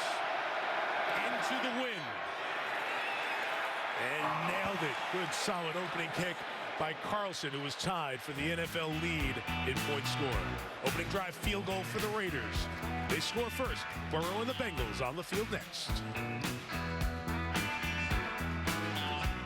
For the Raiders and the Bengals, that cigar with Joe Burrow has become a little bit of a trademark here for Joe Burrow. Stetson Bennett in Alabama winning the national championship followed along. He had it in his mouth on the field of the championship game in college right after it ended. Set a trend. Exactly. So Carlson, who made the big 47-yard field goal against the Chargers last Sunday night, makes one to open the postseason. And now he kicks off to Chris Evans. Rookie out of Michigan. Not a lot of kickoff return experience. Picks it up at the 10. And on the move, Evans is stopped at the 24-yard line. Well covered by the Raiders and Markel Lee. So here comes the Cincinnati offense and the players around their star quarterback, Joe Burrow. Of course, all the focus on Jamar Chase. But don't forget Joe Mixon, who had a sensational year, 3rd in the league in yards and attempts. As for the offensive line, like we said with the Raiders, strong on the left side. The right side struggles, especially Isaiah Prince, that right tackle. He's going to be challenged. You see the Pro Football Focus rank of those players is we're a mile away from Pro Football Focus World Headquarters here in Cincinnati. Here goes Burrow from the 25. First playoff snap. And it's incomplete. Tried to quickly get it to Jamar Chase and get something going. But the Raiders were all over it with Denzel Perryman. So I think you know the Burrow story. Just to refresh, from about 130 miles of here, from southeast Ohio, so we're in southwest Ohio. Went to Ohio State, had people ahead of him, transfers to LSU, wins the national championship. Hurt last year as a rookie, but the #1 pick this year was sensational. Led the league in completion percentage at 70%, among his record-setting numbers this year. Mixon in the slot, empty backfield. Good push by the line, forced Burrow on the run, and Chase makes the catch at the 36-yard line. Opens his account with a first down. Well, I love the aggressiveness. The Bengals are coming out with 2 consecutive snaps of empty, 5 wide, nobody in the backfield. This shows one of Joe Burrow's great traits, his ability to slide, move in the pocket, buy a little time, and get the ball down the field accurately to his playmakers. This is a matchup we're going to be seeing a lot today. Jamar Chase on Brandon Faison. He is their boundary corner, which in many cases is where Jamar Chase is lining up. From the 36, first run Mixon inside for about 3 yards. Let's check this Las Vegas defense. They were in the bottom half of points allowed in the league for the 19th consecutive year. That's a record. They do give up points, but Max Crosby, the right defensive end, is a star and wrecked the game. Divine Diablo, the rookie, has stepped in next to Perriman. We'll see the veteran KJ Wright sprinkled in along the way. The DBs, you got a couple of rookies, some inexperienced players, a lot of guys picked up. Matter of fact, most of these cornerbacks were not Raiders last year, but Crosby's pass rush makes it easier to not have a star in the secondary. From the 39, Burrow's throw is caught. Chase, great job dotting the feet to get that second toe down, and a first down in Raider territory at the 44. Gain of 17. Yeah, nice job with the motion. It actually gets the defensive back Faison off of Jamar Chase. That's not his best technique. He wants to be a press corner, not as good when he's in off coverage. Allows Jamar Chase to step on his toes, kick out of that. Those big chunk yardage plays for the Bengals, really a key to this offense. I like that term. The receiver steps on the DB's toes. You get him thinking you can run a lot of different routes. Burrow adjusts the play. Tight end is a blocker to lead from Mixon to the left side. In game 4, Denzel Perryman holding on until Divine Diablo and Trayvon Merritt got over there for the Raiders. Joe Mixon, 3rd in yards, 3rd in attempts, 16 touchdowns this year. Tied for 4th in the league. He'll go to the Pro Bowl for a first time. And you mentioned the game with the Raiders and the Bengals in Week 11. He had a huge game in that one, 123 yards. The Raiders took away the passing attack, and they had to turn to Mixon, and they got the job done in the desert. And they had 30 carries. They really rode his back in that game. 2nd and 6. Burrow to Chase. But they are so on the same page. Unbelievable college teammates in 2019. Chase sat out last year. He opted out in college, comes into the NFL this year as the number 5 pick, and he and the number 1 pick from the year before are dialed in. Yeah, trust and confidence with this route. He's throwing it before Jamar Chase gets out of that break. And Jamar Chase is so strong and physical. In fact, talking to some of his former LSU coaches, they used to watch a lot of film on Michael Thomas with the New Orleans Saints, just watching how physical he was at the top of his routes, something Jamar Chase has been working on, doing a very good job with. There's down for the 31, play action. Burrow's going to set up a screen now. Mixon's got a couple of blockers. He's on the move. 1st and goal for the Bengals at the 10-yard line. Gain of 21 as Mixon out of the backfield. He got 42 this year. Yeah, with every good offense, you got to work in a good screen game. This time to Joe Mixon. Also, when you have a really good pass rush team, great way to slow them down, invite them upfield, get your blockers down the field, get it to a guy like Joe Mixon. What DB wants to tackle this guy in the open space? No, thank you. Touch of the 10, 1st and goal. Burrow hot in the opening drive. To the corner, and T. Higgins couldn't catch it. He tried to keep his feet in bounds and grab the ball in front of Casey Hayward. Higgins, the 2nd-year man out of Clemson. So you're in the red zone against the Raiders, and you better think you're going to score a touchdown, because the Raiders had a historically bad red zone defense this year. 43 times in, 35 touchdowns allowed. Last, not only this year, but last for the last 30 years. So red zone defense for the Raiders essential if they want to pull a road upset here in Cincinnati. Yeah, a lot of it's been zone defense. They've given up a lot of passing touchdowns out here. 20 touchdowns, 0 interceptions. Toss, Mixon, got a couple of blockers. Gets to the 6-yard line. He'll set up 3rd and goal now for Cincinnati.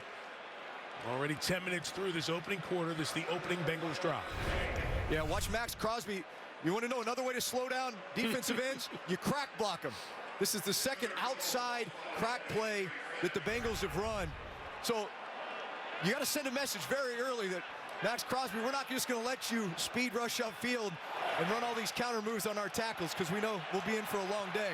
So you find ways to chip him, nudge him, crack him, let him know it's going to be a long day. Zach Taylor switch running back. Samaje Perine in. 3rd and goal for Burrow. He throws it to the end zone. Touchdown! Burrow with the quick strike. And C.J. Uzomah gives you a Nicky shuffle as the Bengals take the lead. Yeah, watch out, Joe Burrow, very quick and decisive. Watch his feet and how quick he gets this ball out. But he's looking at this window right here. Tight window throws down in the red zone. They are at a premium. The ability to get 6 points instead of 3 down here in playoff games. That's why you have a guy like Joe Burrow. The weapons on the outside. Tight window throws down here. Great throw. Rookie Evan McPherson on for the extra point. I'm glad the pressure of the playoffs really shows on Joe Burrow. Opening drive, he came out like it was week 1. Burrow dialed in 5 of 7 on the drive. Finds his tight end, C.J. Uzomah, posted up in the end zone. Gave you a little Nicky shuffle at the back end, gave you a little gritty dance. Give the Bengals the lead. Don't miss NBC's new workplace comedy, American Auto, from the creators of Superstar. That's American Auto, Tuesday on NBC, and the next day on Peacock. We had that on in the house earlier this week, preparing for the game. Some good laughs. Check it out on Tuesday night. Look over from Kentucky, over the bridge, over the Ohio River, to the Cincinnati fans who have been just so excited for this game. This city was buzzing all week.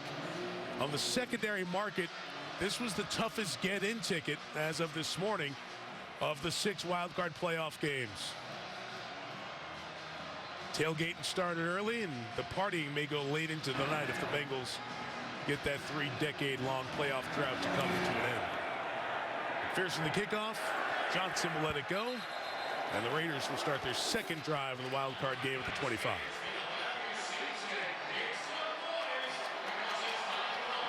Through the Cincinnati defense that the Raiders are facing, this is the defense that, you know, the offense steals the headlines. What do you think of the group that Lou Anarumo is the coordinator of? I think Lou has done a tremendous job with this defense and really bringing in a bunch of free agent acquisitions that are veteran guys from winning programs, used to being part of winning cultures, really to establish the culture. 25, first down, and Carr throws. Good patience, good protection. Zay Jones, his second grab, a 13-yarder, and a first down to the 38. Yeah, this is a nice job by Zay Jones. He acts like he's running a deep over route and then puts his foot in the ground, pivots back out of this. You know, good matchups down the field with these Raiders wide receivers. They can all run, and it's the precision passing game of this West Coast offense if the Raiders execute behind offensive coordinator Greg Olsen.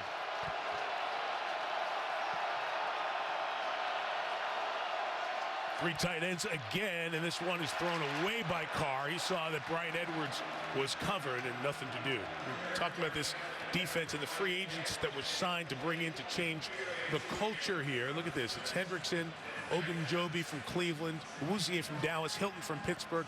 Winning organizations. Yeah, winning organization. Guys who are used to winning, guys who are used to going to the playoffs. And especially up front, what this has done from a pass rush perspective on that left side. Trey Hendrickson and Ogunjobi have been huge additions up front. All right, Marcus Mariota is in at quarterback, 24 snaps this year, 21 times they ran, and we have another false start on the Raiders. False start. Offense in the 74. 5-yard penalty. Still second down. It's on Colton Miller. How hard is it on Mariota, veteran quarterback, started a bunch of games, but to come in with this noise and communicate in silent with this team? Yeah, obviously they're on the road, so it's going to be silent and gun, and that's typically when Mariota's in, it's exclusively gun, and it's all the read option stuff. So it should be the same between him and Carr. So really inexcusable. These penalties just become magnified in the playoffs. So Carr's back in at 2nd and 15. Renfrow to make a tough catch by his shoulder, but he makes the most out of it. Just like he has his entire career. Makes the most out of it. To the 40-yard line, gain of 7, 3rd and more manageable. Yeah, that was good for them to get into a 3rd more manageable situation. But here we are, 2 drives in a row. They had a false start by Waller on the first drive that ended up ending that drive. And that might be what happens again here. These are things that need to get cleaned up by the Raiders.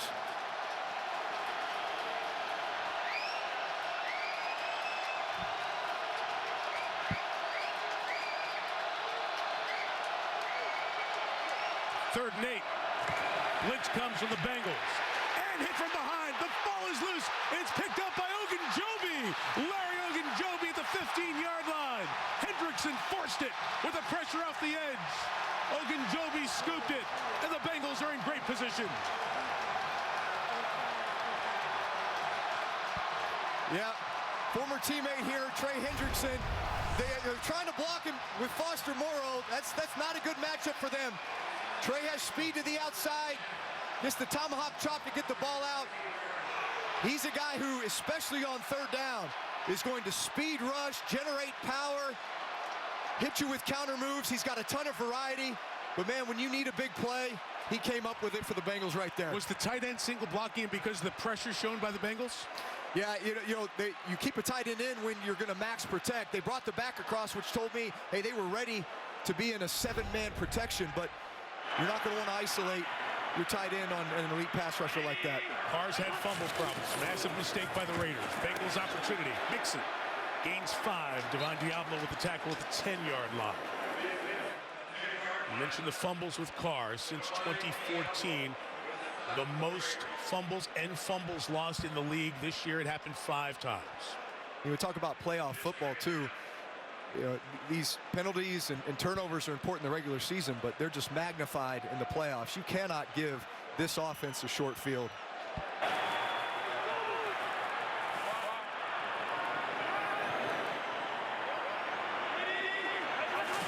Second and 5. Boyd comes in motion. The pitch to Mixon. Couldn't get through the blockers, and what a play coming across the field by Max Crosby. 2nd team All-Pro, going to the Pro Bowl. Man, does he come around and make so many of those tackles. Yeah, sometimes you say, hey, we're just going to run away from the best player. Well, when the guy's got a motor like this, that relentless pursuit, you say, yeah, you may run away from me, but I'm just going to go ahead and run it down. I'm glad you said relentless. He played 82 of the 93 plays against the Chargers on Sunday night. And remember, that was the last game. This is the first game. Travel, short week. He's still going. Snap infraction on the Bengals, going to make it 3rd and 8. Yeah, and it was the same effort on every play too. It wasn't like there was any loafs out there. False start. Offense number 77. 5-yard penalty. Still 3rd down. It's unfair to give that to Adeniji. The center was still holding the ball at the end. The rest of the line moved. In any case now, Drew, you have this great opportunity to take over on the fumble at the 15. It's one of those, you got to feel on the sideline. We got to get a touchdown out of this down here. Absolutely, especially when you grab that momentum like that, and here you are just having a penalty, put you in a 3rd and long, but you have to love the matchups that you have in this game and the trust and confidence you have in your quarterback, Joe Burrow, to make good decisions. Get a first down at the 5. Burrow's got nothing. Keeps the play alive, and now we'll just throw it away, and it will be a field goal attempt, and that's a win for the Raiders. If they can get out of here with just 3, that is very big in terms of momentum. Yeah, certainly with the field position that you gave them, that was a really nice job by the defense to get the stop. They'll bring on Evan McPherson. We talked about good kickers both ways in this wild card game. 5th-round pick out of Florida. Usually you wait till the 6th round to think about taking a kicker unless he's special. And Darren Simmons, the special teams coach, told me this week he had exceptional talent in terms of his leg when he saw him down at his pro day in Florida. He's proved it with the Bengals this year, and he knocks it through from 31 yards. The turnover turns into 3. Cincinnati 10, Las Vegas 3 after the Carr turnover forced by Hendrickson. Tune in on February 13th for the biggest moment of the year, the Pepsi Super Bowl 56 halftime show featuring Dr. Dre, Snoop Dogg, Eminem, Mary J. Blige, Kendrick Lamar at SoFi in Los Angeles. How ironic was it that the temperature at the start of the day here was 31 degrees, all the talk of the 31-year drought. There's a bad kickoff by McPherson that was grabbed. Did he grab it with a foot out of bounds? No. He grabbed it before he put a foot out of bounds, and that's a big mistake there by Peyton Barber. If Barber puts 1 foot on the white stripe and then grabs it, then it's out of bounds kickoff, and you get the field position advantage. Now the Raiders start at their own 2. Yeah, you know, that's one of those situations that you actually work in special teams period. I can recall every year going through that a number of different times. Anytime that ball is close to the sideline, put your foot out of bounds first and then grab the ball. And since you've established yourself out of bounds, you're going to get the ball at the 40 instead. Man, you put yourself in a big hole here sitting at the 2-yard line with this crowd noise. McPherson hit a bad kick, bailed out by an awful mistake by Barber.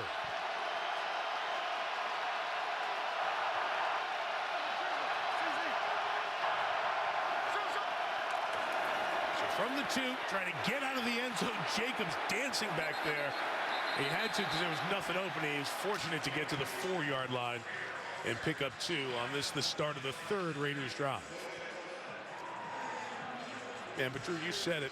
A couple of penalties, the turnover, that play, playoff mistakes. And self-inflicted wounds. You know, there's penalties that are going to happen within the course of play that are inevitable, but not ones that you can certainly help, and putting yourself in situations like this.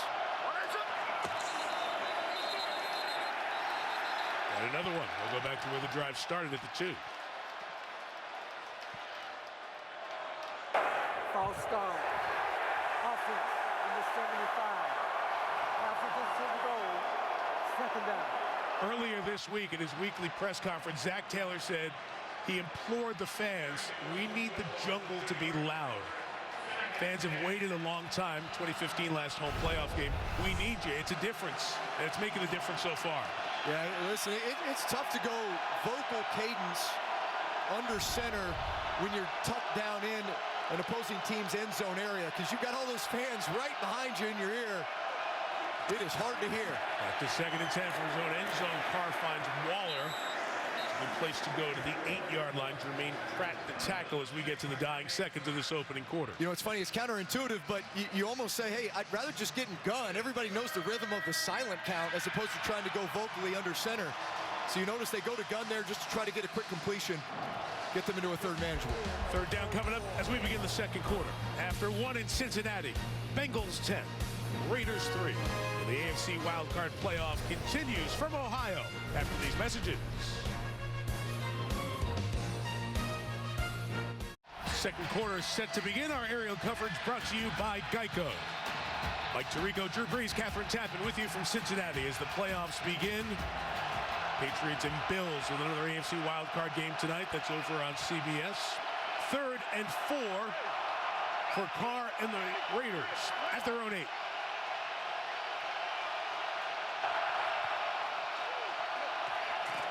Again, the Bengals bring pressure. Carr in trouble. He's sacked. Won't be a safety. They'll mark him just outside at the half-yard line. But the pressure from Sam Hubbard, the Cincinnati native.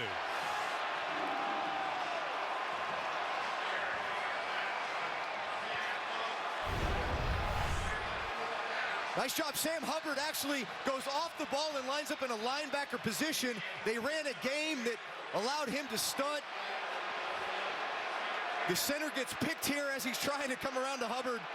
Really nice blitz design by that Bengals front, because they had Hunter Renfrow open. A.J. Cole backed up. Big kick at a good time. Trent Taylor goes back to the 43 with some space for the return. The Bengals will start on the Raiders' side of midfield for the 2nd straight possession. but a huge time for a guy who averaged 50 yards per punt to kick one 54 yards.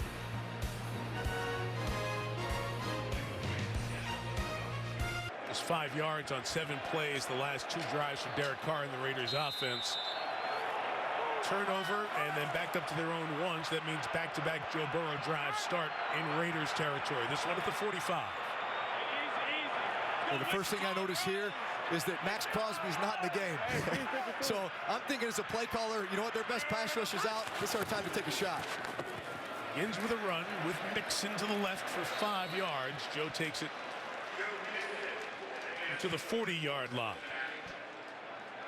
Is Crosby. Carl Nassib was in on that tackle as Crosby gets a break for the moment. You know, Nassib is really their run-stopping defensive end. Obviously comes in to spell Crosby, but Crosby rarely comes out of the game. He's such an every down player. But really, as a play caller, these are the moments where you start thinking, all right, while their best pass rusher's out, let's take advantage of that.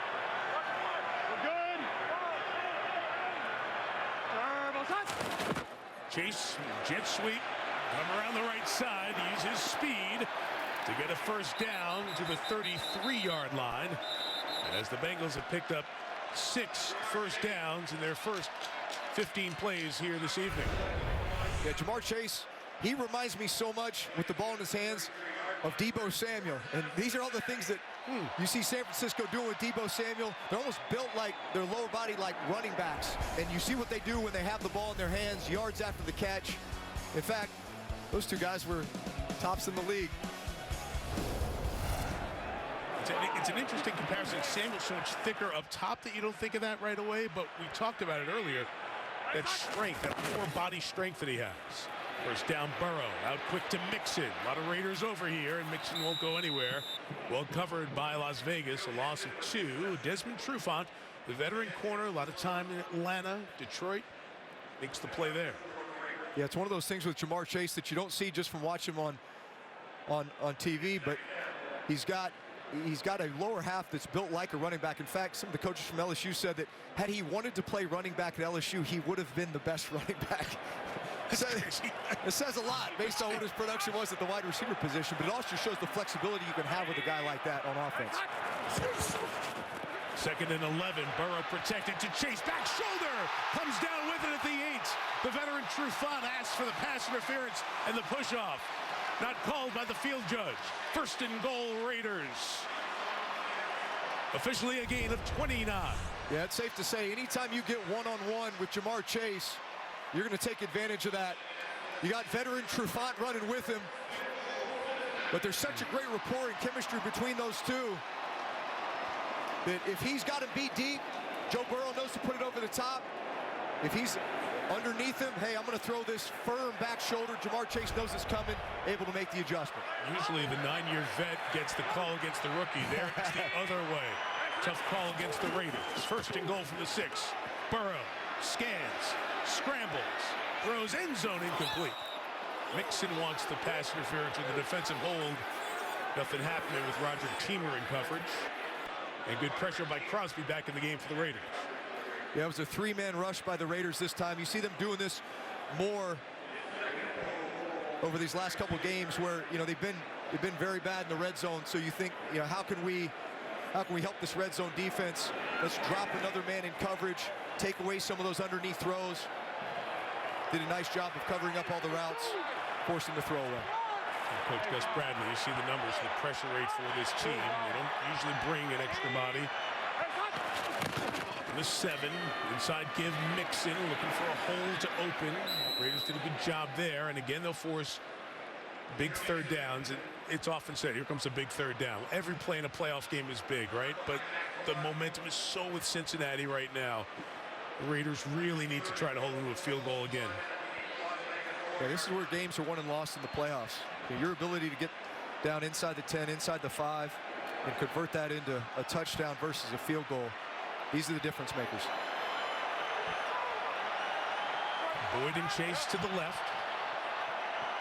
Higgins and the tight end Uzama to the bottom. Burrow, first look covered. Tries to keep it alive. Cannot do it. He's brought down. Huge play by Quentin Jefferson. The veteran got a hand on Burrow, brought him down. And the Raiders defense again, worst in the league in the red zone. Back-to-back stops. Yeah, it's a really nice job by this front and good coverage by the Raiders. You know, they shifted late, so they ended up getting 4-on-3 in a zone coverage to the right. Really took away all the routes. Nobody's open.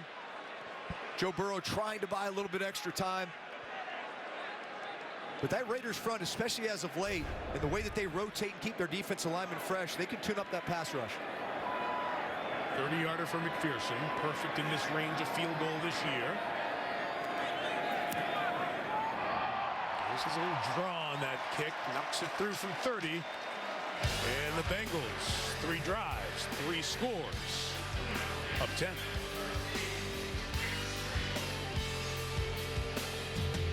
Seasons, 4 Emmy wins, TV's #1 drama.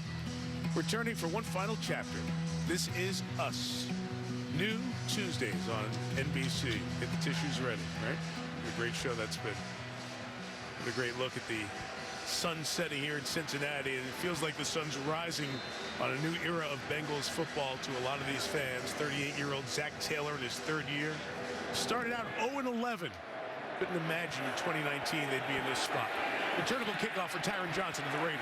They need a big play, and Johnson accelerates near the 40-yard line. That is good field position at a desperately needed time. Well, the game's been up and down, so is the season for Rich Bisaccia and the entire Raider organization. I think you know the story, but go back. They were a first-place team at the end of September. 3-0 to start, some wild finishes with Baltimore and Pittsburgh and Miami. And then changes, the turmoil, John Gruden out as coach. The average margin of defeat was 17. They were 3-7. But what fortitude coming back the last 4 here. All chips are pushed in. The Raiders cashed. And they made it to the playoffs. First down run, Jacobs open space. Shoulders down to the 47-yard line. It's first down run for Jacobs of 14. I love that opening play there. You have to feed Josh Jacobs as much as you can in this game. I know things have not gone the way that you wanted to start this game. Penalties have killed drives. Gotten to 3rd and longs, which has allowed the Bengals to tune up that pass rush. That is what's going to neutralize this defensive front and really help out your offensive line, your ability to run the football. We're good. Push it. Hey, 33. 33.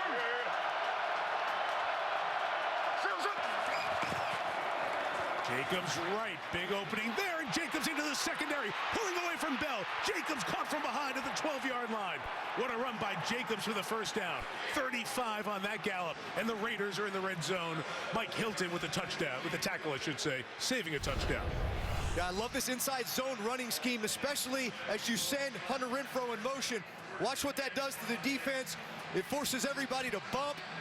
It changes their gap responsibilities, and now you've put a safety in a linebacker position. Jesse Bates now has a guard that he's got to shed, which he's not able to. Pops open a big hole for Josh Jacobs. Those are the types of run schemes that the Raiders have done so well this year. Right back to him. Jacobs gets 2 to the 10-yard line. That carry of 35 was longer than any run the Raiders had in the regular season. Their longest run came on their first run of the year. That was by Marcus Mariota, the quarterback. So the Raider run game with an explosive play really helping Greg Olsen calling plays. Yeah, it's hard to believe, especially when you watch Josh Jacobs run, that he hasn't had one longer than that. But he's the kind of guy who gets stronger as the game goes on.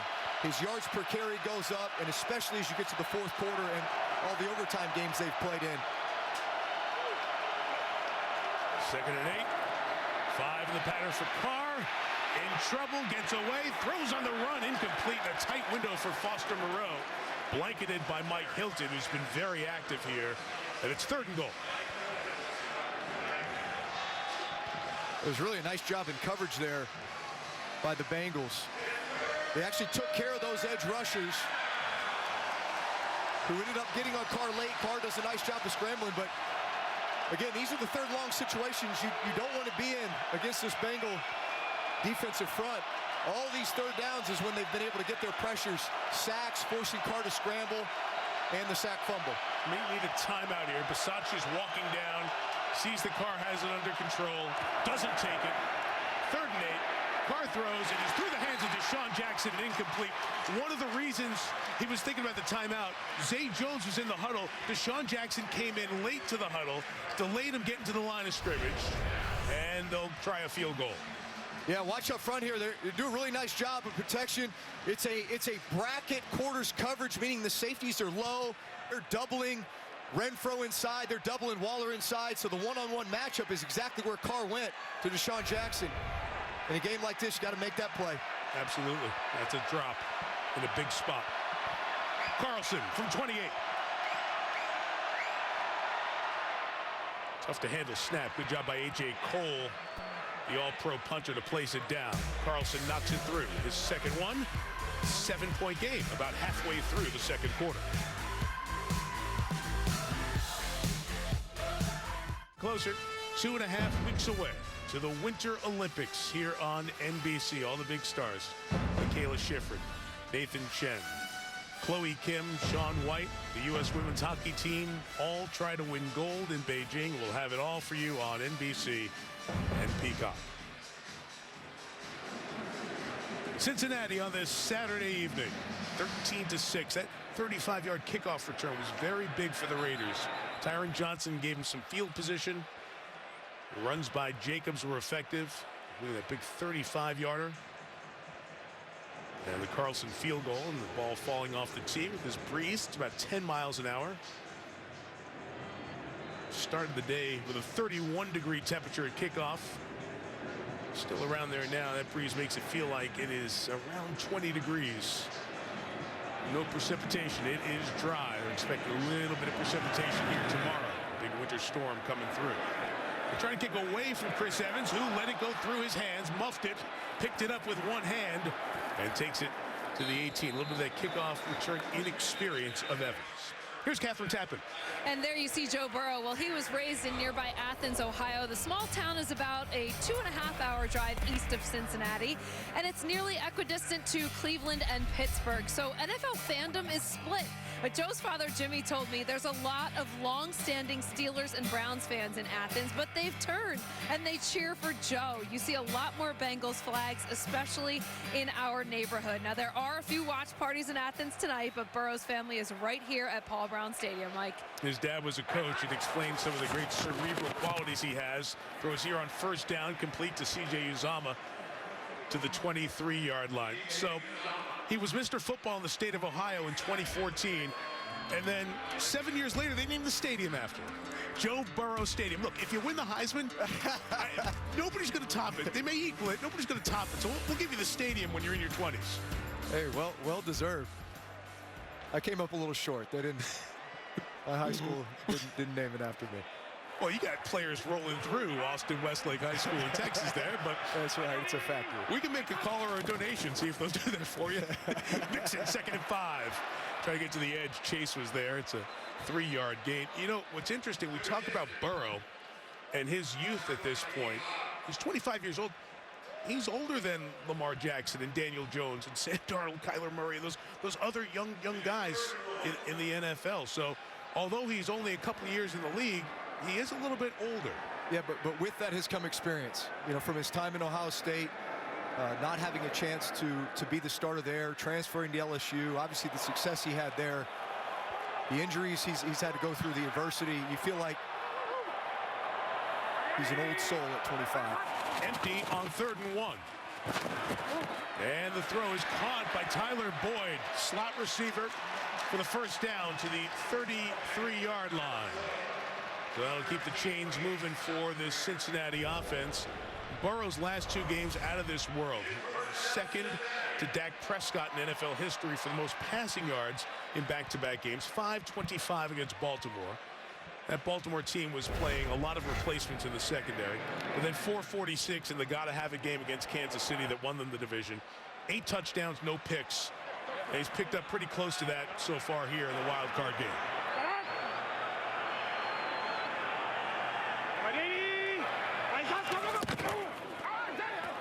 Inside run is blown up there. It'll be a loss of a yard.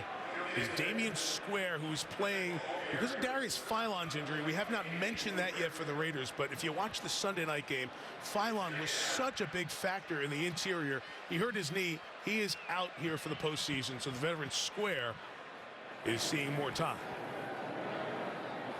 Yeah, can't say enough about that defensive line coach, Rod Marinelli, and the way he gets the defensive line playing. That's a relentless bunch. They keep them rotating, keep them fresh. 2nd and 11 for Burrow. Intermediate throw caught by Uzama, having a big first half. Dropped in perfectly to the 40-yard line. First down, Cincinnati. Yeah, so this is the Seattle 3 defense, but Gus Bradley plays a lot more two-safety shell defense. Joe Burrow recognizes it, sees his tight end, watch this tight window throw, getting this ball up and down to C.J. Uzama right off the helmet. Divine Diablo played safety at Virginia Tech, but ball skills and awareness weren't going to help you there. That was a rope over his ear for 29 to Uzama. We always say no defense for a perfectly thrown pass. From the 40, Burrow taking a deep shot. Downfield for Chase. Broken up and incomplete. Casey Hayward, the veteran, running with him and did not let Chase get behind him. Big stop by the Raiders secondary. Hey, you knew it was only a matter of time before they were going to take a shot. This one is on the veteran, Casey Hayward. He's played a lot of football, so he gave Jamar a little more cushion. Really has great ball skills. He always has throughout his career. Just plays that ball very well. Underthrown a little bit, but nice play by the defense.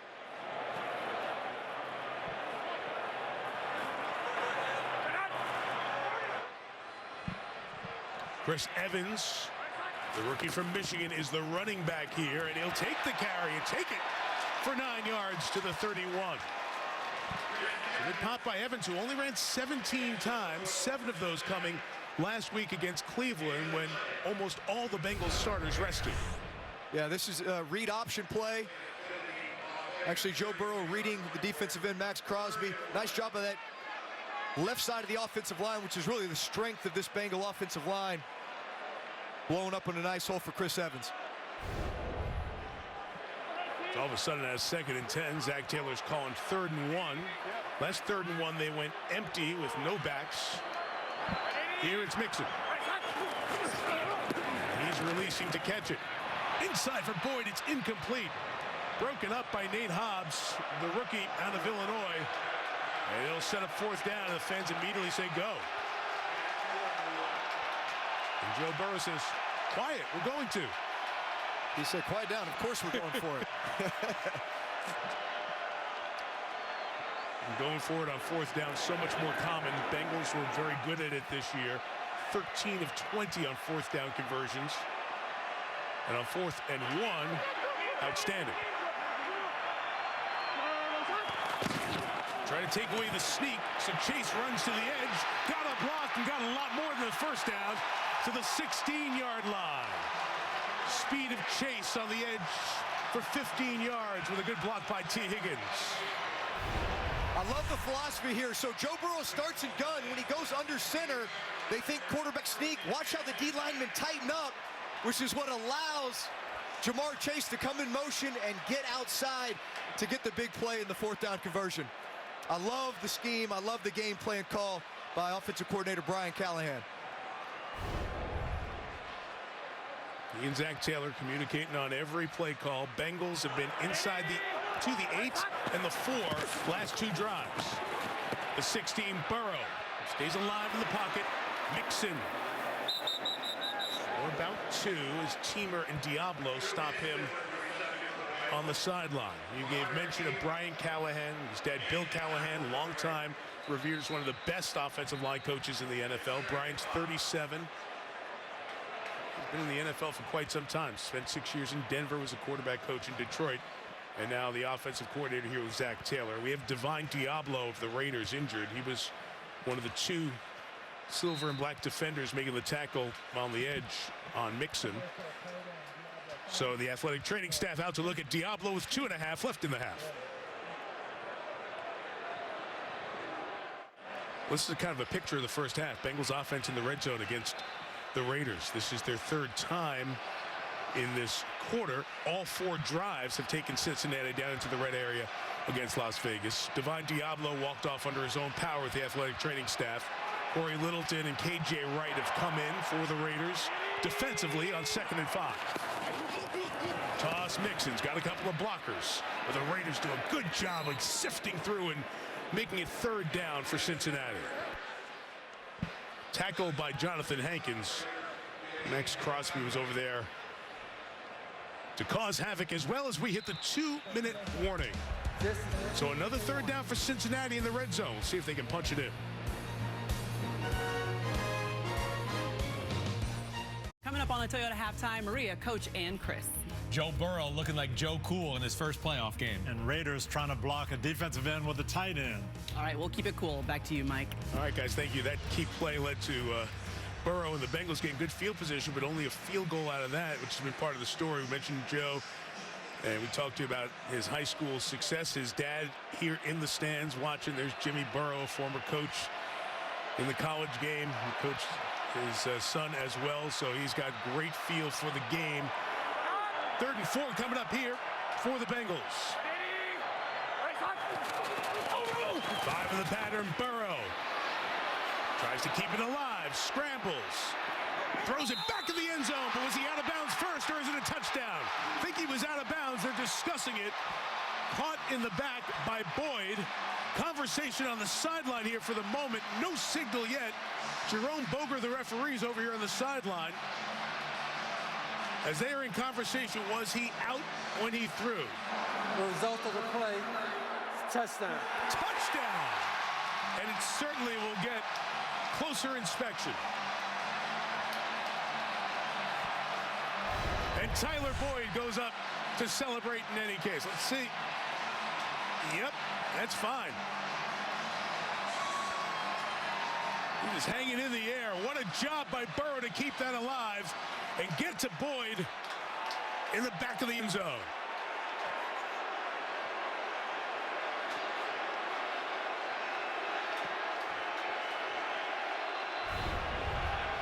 The Bengals take a 19-6 lead. And Evan McPherson on for the extra point.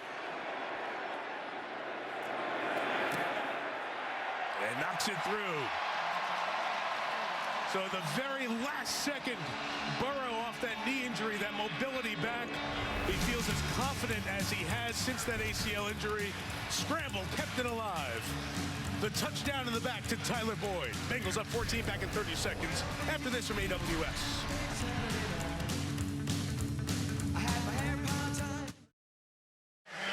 Well, a play like that is why Cincinnati is calling Joe Burrow our guy and Mr. Cincinnati. What a play, keeping that one alive to find Boyd for the touchdown on the back line, 20-6.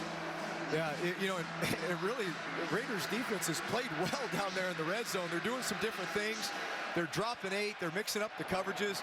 On that last one, they dropped 8. Crosby did a nice job getting pressure, but Joe Burrow. Aaron Johnson, no room to run. He's taken down back at the 20-yard line. This NBC wildcard playoff game is brought to you by U.S. Bank. We'll get there together. By the Samsung Galaxy Z Fold 3 5G and Z Flip 3 5G. And by Hyundai. In this town, when you're somebody, at Jeff Ruby's Steakhouse, they name a steak after you. That one's after Joe Burrow on the right. Well, you gotta watch out for those pinchers right there. Those will get you. But yeah, I'm going for the crawfish there. Little Cajun field right. The one on the left, by the way, is Steak Collinsworth, named after our pal Chris Collinsworth. Another one of the Bengals legends. Raiders got to get something going. Big drive here. Carr throws. It is dropped by Brian Edwards and incomplete. Minute 39, all timeouts for the Raiders. Knowing the Bengals get the ball to start the second half. Dangerous spot here because the Raiders defense has not stopped Cincinnati at all. Really important that they can get something going here. At least get a few first downs. Try to go down and get points. You have to think about Waller and Renfro in these situations. Work in the middle of the field. You're probably going to get a lot of shell coverage. That's where the holes in the defense are. There's an underneath throw. Caught by Renfro. Pulled down harshly. Gain of 7. Logan Wilson drags him down. It's 3rd down. Spinning clock under 90 seconds. Just glad to see Renfro's okay after that. A little confusion here. Deshaun Jackson coming in. Zay Jones out. Raiders going to huddle.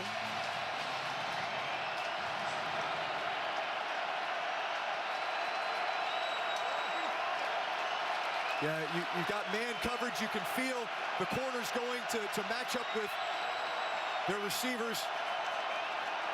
3rd and 3, pressure off the edge, and underneath it's Edwards with a big gain. And Edwards will take it to the 46. Certainly the Raiders will take a timeout here.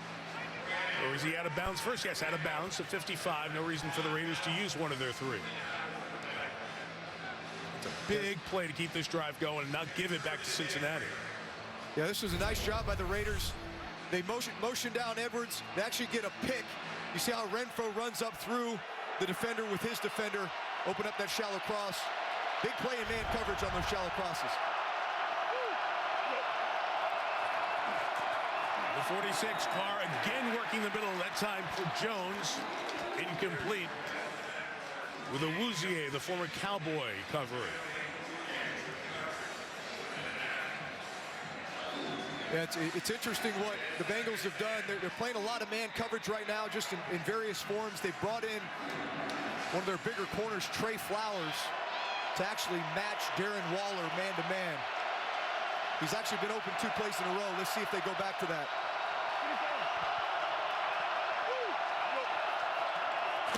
Second and 10, pressure on Carr, just going to get rid of it. Sam Hubbard with the pressure. There was no Trey Hendrickson in on that snap, but Hubbard, who's had a good first half, brought the heat. Yeah, this right side of the line has really struggled. This is just a simple game, a TE. Tackle goes upfield and comes inside. Alex Leatherwood, the right guard, really struggled this year. Wasn't able to pick that up.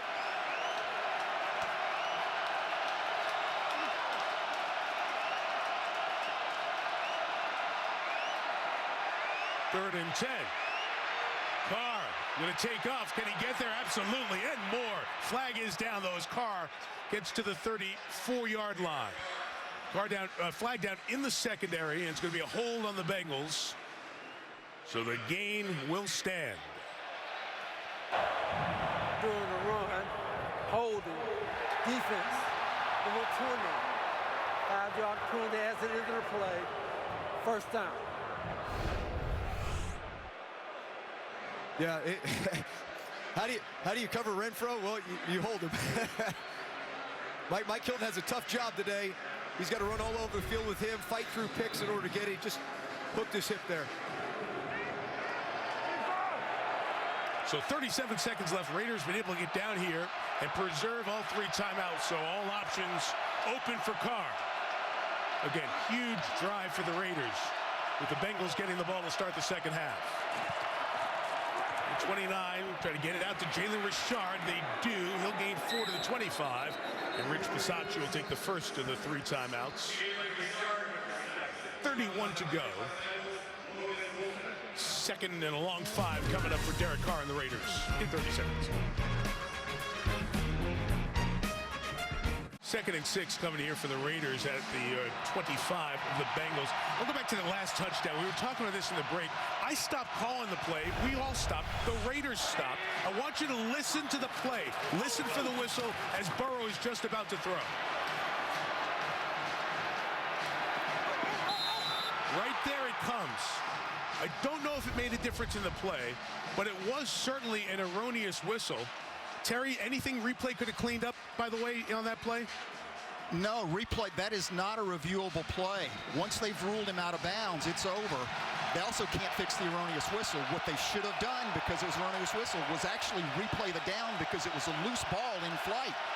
That's why there was so much conversation. Right. They can't have a touchdown on that play by rule. From the 25-yard line, this is second and 6 for Carr. Throws it over the middle, incomplete. Tried to get Waller, and he was open too. It'll set up 3rd down and 6 here with 27 seconds left. Yeah, that's a full blitz, cover 0 look. So they've got one more than they can block. So it's just a full slide protection. Hubbard's going to come free. Carr has to get the ball out. So that's just one as a receiver. A little bit of a sense of urgency. Get your head around a little bit faster. Be ready for the ball. The coordinators calling plays. 3rd and 6. So it's play clock here. Yeah, it's another, it looks like a full blitz look. We'll see if they bring it or drop out. Timeout called. Raiders got the timeout. Officials coming in from the top, and he will say to Boger, I got the timeout before the snap.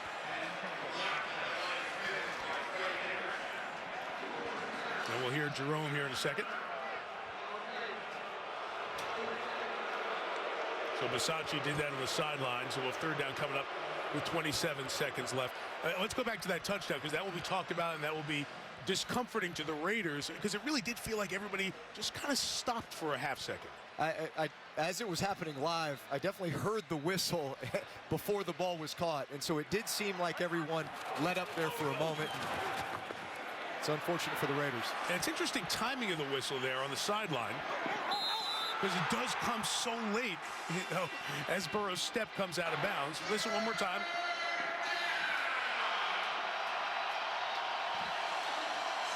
And that lengthy conversation continued before Boger said touchdown. And obviously that sound and replay is not something that sinks together to look at it. Here's third down, linebacker out on Jalen Richard is at the bottom of the screen. Marcus Bailey's covering him. Yenkar goes that way, but it's Waller with the catch for the first down.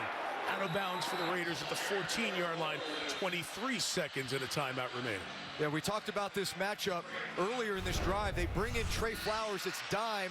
He's a big corner who they feel can match up with Darren Waller, but really nice move to the line of scrimmage by Waller. And if they're going to play more man, I think that's a matchup you like on this drive.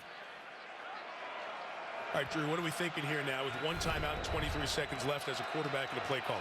Well, with the timeout, that gives you access to the entire offense. You can run the ball here if you want. You can throw a screen. You can throw something to the middle of the field.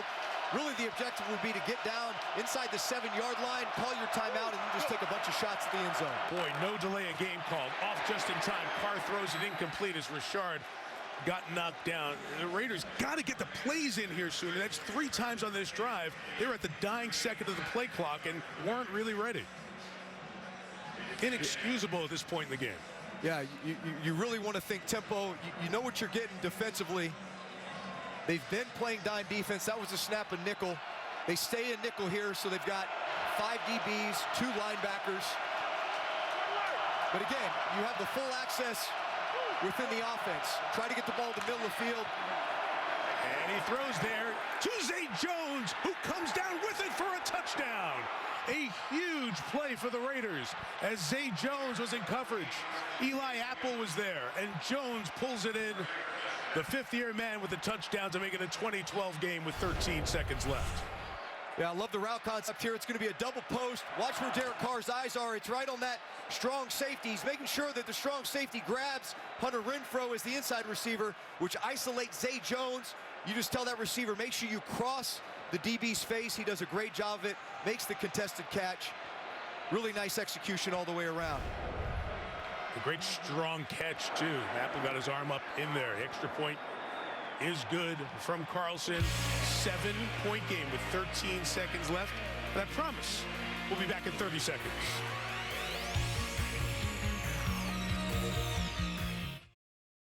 Drew, we were talking to Derek Carr this week, and he was talking about, Renfro's great and Waller's unbelievable. But we couldn't get him to stop talking about Zay Jones. Hardest working person in the NFL, he said. We can't justify that with 1,500 players in the league, but he said every time he runs a practice route, it's full tilt all the time. What does that mean to a quarterback? I mean, that's the biggest compliment that you could pay someone. He absolutely loves his work ethic. And, he says that about Waller. He says that about Renfrow. So when you have a group of guys that day in and day out are coming to work and they're putting in that type of effort, just says a lot about that team, especially the situation they were in this year and all that they had overcome together. But you talk also about just this West Coast offense, the precision of the passing game that is required. Everything is timing and rhythm. And when you can get those full speed reps in practice, that translates to games. Only other touchdown Jones caught this year in the regular season, 31 yards. Remember the game winner that Monday night in overtime against Baltimore. Big one there. Trent Taylor has now gone back to return kickoffs after Evans dropped one earlier. We'll watch that in the second half. And this may be the only way to stop the Bengals from scoring on a drive. Give it to him with 13 seconds back at the 25. Yeah, that was a critical drive. for the Raiders. You know, really a lot of self-inflicted wounds thus far in the first half. Offsides, penalties, turnovers, things that have given the Bengals a short field, so they needed that. Burrow and the Bengals back on the field when the second half begins. At the break here in the wild card game, Cincinnati trying to win a playoff game for the first time in 31 years. Leads Las Vegas 20-13. To Maria Taylor, Chris Sims, and the Hall of Famer Tony Dungy with the Toyota halftime. Maria. All right, thanks, Mike. And we had a one-score game in Cincinnati, but that 80-yard scoring drive by the Raiders could not have come at a better time, could it? They needed it. They'd been settling for field goals. We said you aren't going to win with field goals. Finally finished off a drive. Yeah, that was big. Bengals showing great creativity on both sides of the ball, especially on the offense, and really taking away the pass rushers of the Raiders, which we know can be difference makers. Yeah, the Bengals scoring on their first 4 possessions. But coming up, we'll break down Joe Burrow's performance in his first ever postseason, and we're going to look ahead to the second half on the Toyota halftime. Want more stats? Hey Siri, who leads the league in passing yards? Toyota halftime. Let's go places. Cincinnati up 20-13, looking for their first playoff win in nearly 3 decades, and that's the second touchdown pass by Joe Burrow. But there's a little bit of controversy surrounding it. We'll get to that in a second, but let's start with what we saw on the field. Maria Taylor alongside Tony Dungy and Chris Sims. Joe Burrow throwing for 146 yards and 2 touchdowns in that first half. What impressed you most? Well, maturity, patience, I think we saw that, and then the playmaking ability once again. I mean, we wondered, the big play Bengals, will they handle playoff pressure? Well, Joe Cool was Joe Smooth once again. He really was. Lightning quick decision here, really tight window, ball on the money, touchdown. Then down the field, defender's back turn, laser, post down the middle against the split safety defense, and then slippery SOB, Maria, making the play outside the pocket, getting the touchdown, but some controversy here. Yeah, there was an erroneous whistle there, Coach, and obviously that play should have been blown dead and never resulted in a touchdown. Everybody heard the whistle. The officials cannot do this. You can't just disregard a rule and act like it didn't happen. Unfortunately, the play should have been replayed. Okay, so that's an official miscue, but also the Raiders had some miscues as well that you wanted to go over. They did. In playoff football, you can't make mistakes, Chris, and we saw some mistakes from this Raider team. Definitely. I mean, first off, jumping off sides on a 3rd and short. Okay, now it's 3rd and long. That cost them points or a chance to get a touchdown. And here, the return man, you got to let this ball go out of bounds, put 1 foot out, and then touch the ball. Right, the process there. And then a drop 3rd down catch here by Deshaun Jackson. All have cost the Raiders opportunities to catch more points. And then one more play that cost them points. Here we've got Deshaun Jackson on a deep cross, Darren Waller here. Great play idea, but a couple of problems wrong with it. Well, okay, it's a tight end blocking one of the best pass rushers in football. No, don't do that. Don't do that. What are you thinking, Raiders coaches? Worry about your protection. And then the other problem is Derek Carr is looking the wrong place first. This is going to take some time. Deshaun Jackson is wide open. Wide open. But he has to wait. This sack, fumble, cost them points again. Okay, so they got the no-no with the tight end, a special teams mistake, a fumble, and yet they are still only 1 score down in Cincinnati on the road. So and they've won these tight games down the stretch. We'll see what happens. Absolutely. 6 walk-off wins for the Raiders so far this season. Meanwhile, the Winter Olympics are less than 3 weeks away, and today in Switzerland, 2 of the best snowboarding has ever seen with huge results. The 2018 Olympic gold medalist Chloe Kim out of Torrance, California, won the half pipe. That's her 6th straight win in an event where she routinely redefines the limits, and Kim hinted after she may be even more daring at the Olympics. On the men's side, a strong 3rd place showing from 35-year-old Shaun White. The 3-time gold medalist appears poised for his 5th and final Olympics and is bringing some momentum with him. The games begin February 3rd on NBC and Peacock. The second half is still ahead, but first, crossover to the big side with the first ever Corolla Cross.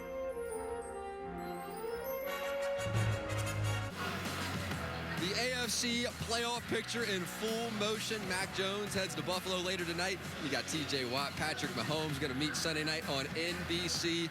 It's an electric atmosphere here in Cincinnati to start this playoff push. The Bengals offense there in that same rhythm, same heater that they finished up the regular season on. What do the Raiders need to fix? The Raiders are playing like the moment is too big for them. Offensively, Derek Carr needs to stop holding on to the football and start looking for Darren Waller and push the ball down the field. You have Zay Jones, you have Deshaun Jackson.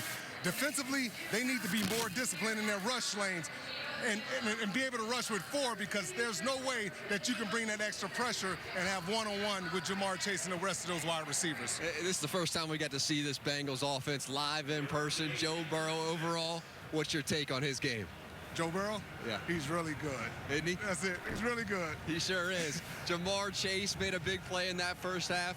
CJ as well, finding the tight end. Uzama really getting involved as well. Absolutely, and you would think how well they dominated the first half that they'll be up by more. So if I'm the Raiders, I'm in that locker room. I'm enthusiastic because we're only down a touchdown. They turned out the lights on us. I guess that means it's time for us to go. A huge second half coming up from Cincinnati, Ohio. It's a 20-13 ball game. At halftime, Bengals lead, but Derek Carr, he found Zay Jones late. One-score game. This has been the Toyota Halftime. Let's go places. Today's first half highlights are brought to you by Chevrolet. 14 teams alive, 13 games ahead. One team gets its hands on the Lombardi Trophy. Off we go. Burrow with the quick strike. CJ Uzama gives you a Nicky shuffle. Hit from behind. The ball is loose. It's picked up by Ogunjobi. Back shoulder. Comes down with it. Big opening there. And Jacobs into the secondary. Throws it back in the end zone. Touchdown. Zay Jones comes down with it for a touchdown. Chevrolet. Find new roads. Good plays, little controversy. Welcome to the playoffs. Cincinnati leading Las Vegas 20-13. Joe Burrow with 146. He had 148 in the game out in the desert in week 11 that the Bengals won. Derek Carr on the 1s and 2s, 12 of 21 for $121 in his playoff debut. Jamar Chase, 6 touches, all move the chains. 87 yards for the rookie. And the Bengals trying to end that long drought, which is 8 games of the playoff loss. They've led in 7 of them, including that game in here in the 2015 playoffs against Pittsburgh. They had a lead late. So each team scored 10 in the second quarter, and now Derek Carr will wait and watch, see if his Raiders defense can stop Joe Burrow. The 4 full drives, if you exclude the drive at the end where they took a knee, the Bengals have scored. Touchdown, field goal, touchdown. This is the 4-5 game in the AFC, so we're going to have to wait for that Buffalo-New England game coming up later tonight, and then the game on Sunday night with Al, Chris, and Michelle with Kansas City and Pittsburgh to get a sense of who the winner will advance to play in the divisional playoffs next weekend.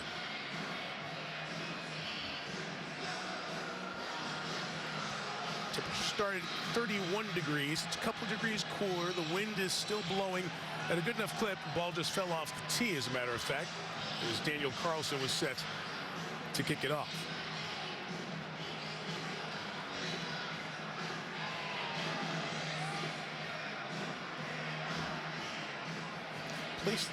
Place that finger very lightly there as he brings Trayvon Morgan there, just in case it's gonna blow off with the wind. Second half underway here in Cincinnati. Chris Evans kicking into this wind. Had to wait for it at the 9. Tries to get to the edge where he has some blocking, and Evans, a nice return here to the 36-yard line. Good start for Cincinnati as we go down to Catherine Tappan. Well, Mike, Zach Taylor had a very calm demeanor at halftime, and he said his priorities for the second half are to win those turnover battles and finish the touchdowns in the red zone, not settle for field goals. I asked Rich Bisaccia if he thought that play was called dead before the Bengals' Tyler Boyd caught the touchdown pass. He said, we got to move past that. Next question. His message to the team, this is it. Keep winning those games. And Diablo and Jefferson both went to the locker room in the second quarter. Big defensive men out for this team in the second half. And Rich Bisaccia said we just have to find other ways to make up for their absence. Mike. Quentin Jefferson, huge in defensive tackle, and Divine Diablo is starting linebacker. So Mixon runs to the left here. And Drew, you were thinking that's something Cincinnati needs to do more of. Establish a run here in the second half. Yeah, they weren't really as effective in the first half as I thought they would be. They were having a lot of success in the passing game with the screen game. But watch this, right off the bat, they're going to pull guards, gap scheme, a very specific run scheme, really to get things started. I think we're really going to see a heavy dose of Joe Mixon in this second half, in addition to some of these big play opportunities. And if Quentin Jefferson's done for the game, that's huge because now you're out Phylon, who was injured last week, and Quentin Jefferson, so you're really light on the rotation inside. Burrow over the middle, caught by Chase. So that'll be a non-first down on a touch for Chase, which has been rare here tonight. It's a gain of 4. Yeah, you know, not all quarterbacks love empty formation. In other words, 5 wide receivers, no backs in the backfield. That's something that Joe Burrow does very well. He sees very well. Typically, you got to be really alert for pressure coming off each edge. But your knowledge of where to go with the football, getting it out of your hands quickly, you see Joe Burrow getting a lot of completions in empty. Under center, now play action, and he'll throw it over the middle again. It's complete. But it's a first down. It's Uzama inside the 45 to the 42-yard line. Good game here for Uzama, the tight end tonight. 4th catch for 50 yards and a touchdown. Yeah, speaking of big plays, I think they missed one. Watch Tyler Boyd right here. Play action, you pull the guard. What does that do? It brings the linebackers up. He had Tyler Boyd running on all-go special. This special seam is what we call it. Could have been a big play for him there. Is that why you jumped? That is why I jumped. That's why my voice went up, because I saw you jump and you saw it. I ran the play action. I said, here comes all-go special. Toss Mixon on the edge. Has a couple of blockers pulling with him and gets to the 36-yard line. It was only my favorite play, Mike. So, I know. I mean, it's part of my DNA. I could smell it coming. Well, we did bring a ball up to the booth for you. I thought you were going to pick it up and throw it to him. What's it like in these playoff games for quarterbacks, especially your first one, like Burrow? Is it just another game?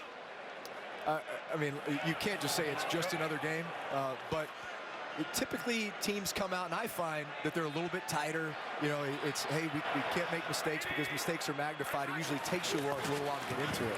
I wouldn't say that's been the case for these guys, though. No, they've looked good from the start. Chase again to the 28-yard line. And taking the worst of that was Brandon Faison, and the corner is injured. And the Bengals athletic training staff is going to go right there to make sure Faison doesn't make any movements that can do further damage until the Raiders staff gets over there. They're out to look at the 4th-year corner Faison.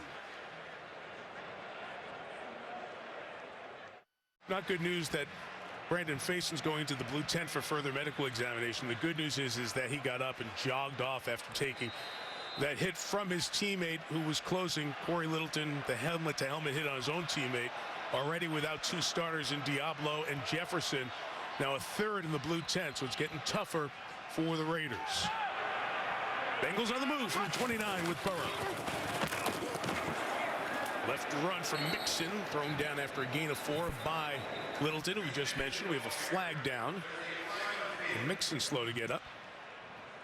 The Cincinnati team very good in terms of taking few penalties. Illegal for most offense. Their foul is 7 men on the line of scrimmage. 5-yard penalty, replay, first down. And there's only the 3rd penalty, all procedural 5-yarders on the Bengals here tonight. They had the fewest penalty yards of any team in the NFL. And only 4 penalties per game on Zach Taylor's team. 1st and 15, Samaje Perine, who was Mixon's teammate at Oklahoma, is the back. Burrow flushed by Crosby and throws incomplete as Perine was covered. And nice job by the Raiders defense. Yeah, nice job by Joe Burrow avoiding there, but man, Max Crosby, if you leave this guy one-on-one with any kind of space, watch his variety of rush moves. Here, he's able to get Prince inside. Nice job by Joe Burrow making a miss, but talk about being disruptive in the pass game. If you don't have a plan for this guy, he can wreck your day. 2nd team All-Pro, going to the Pro Bowl. 3rd year out of Eastern Michigan. 2nd and 15. Burrow shot down the field for Chase. Got those feet down and inbounds. There is a flag down, but it's caught by Chase. And he's inside the 10 to the 6-yard line. That flag down by the quarterback as well. And Crosby is pleading his case to the collection of officials in conversation. Vegas have had, let's see. We'll wait to see what the call is here. looked like they were trying to get their personnel straight. The question was, did Bisaccia get a timeout before that? We have officials from different crews here, but two of the crew are from Boger. There you see the timeout call was coming from Casey Hayward, who recognized something was amiss.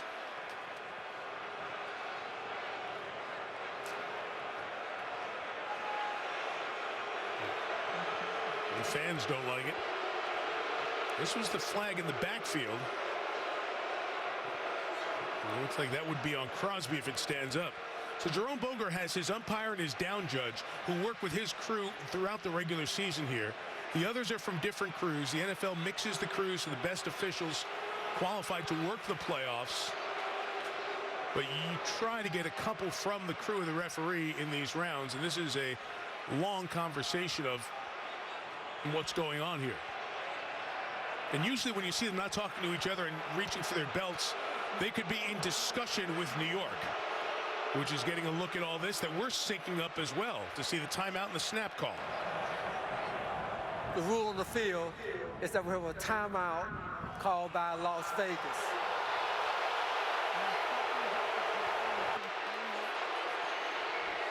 Okay, Jerome was going to say more, and then they booed. It's like enough. Here's the sync, side by side, the timeout call and the snap. As that player at the top there was running off the field as well. So Hayward saw that he had 12 on the field, tried to throw or try to get the timeout on his own. The flag was thrown because he didn't get off the field. Chase caught the ball. Crosby could have had a roughing the passer. There is no roughing the pass on the play. The contact was incidental. But none of it happened. They got First the timeout. Timeout and a half, charged to Las Vegas. There's the 12. Yeah, this actually really heads-up play by Casey Hayward. Understands they're trying to get a quick snap. You got 12 on the field. You know they're going to have a free play. It's just a headsy play by a veteran player. And Zach Taylor is furious. You see a couple of officials who are wearing outdoor jackets talking with Zach Taylor, and you saw one before with Rich Bisaccia. There are 5 alternate officials for the playoff games to cover in case anyone gets hurt, or in COVID times, obviously, as Faison walks off the field here now. But back to those officials for a second. They are over there on the sideline to help communicate with the head coach quickly, so they don't have to have the referee come over every time for explanations. John Hussey is one of the alternates who was on the side talking to Rich Bisaccia. So you see the others over there in conversation. I don't think alternate or working the game, any explanation was satisfactory to Taylor. After all that, it's 2nd and 15 again. And Burrow will take another shot downfield for Higgins, who was battling with Hayward. It's incomplete. We'll set up 3rd down here. Yeah, he liked his matchup outside. Casey Hayward, who's a smart player, he's off, but he likes that size advantage that he has with T. Higgins. They've made a bunch of these plays this year. Just overthrew it just a tad. So now you're here at 3rd and 15. You know your kicker's got a big leg, but it'd be nice to get him a little bit more yardage. Probably thinking more, just get some positive yards here to get him closer for a field goal. Higgins has not caught a ball yet. Field goal from here would be 52 yards, so they go to Chase, getting the blocks from Uzama and Pirine, but a good play by Nate Hobbs to take down Chase at the 25, and a field goal attempt to be 43 for the rookie McPherson. Yeah, this is just another way to throw a screen. You're basically getting the ball into Jamar Chase's hands really quickly while you have these blockers out front. So they're kind of slow playing these blocks, making sure the receiver catches the ball first, and then finding their man, seeing if you can split one of these and get the first down. But nonetheless, just a good chunk to get a shorter field goal. And just swirling a little bit off the right hash. He draws the ball from 43. Perfect. Great makeup, mental and physical talent of the 5th-round rookie out of Florida. Gives the Bengals a 10-point lead.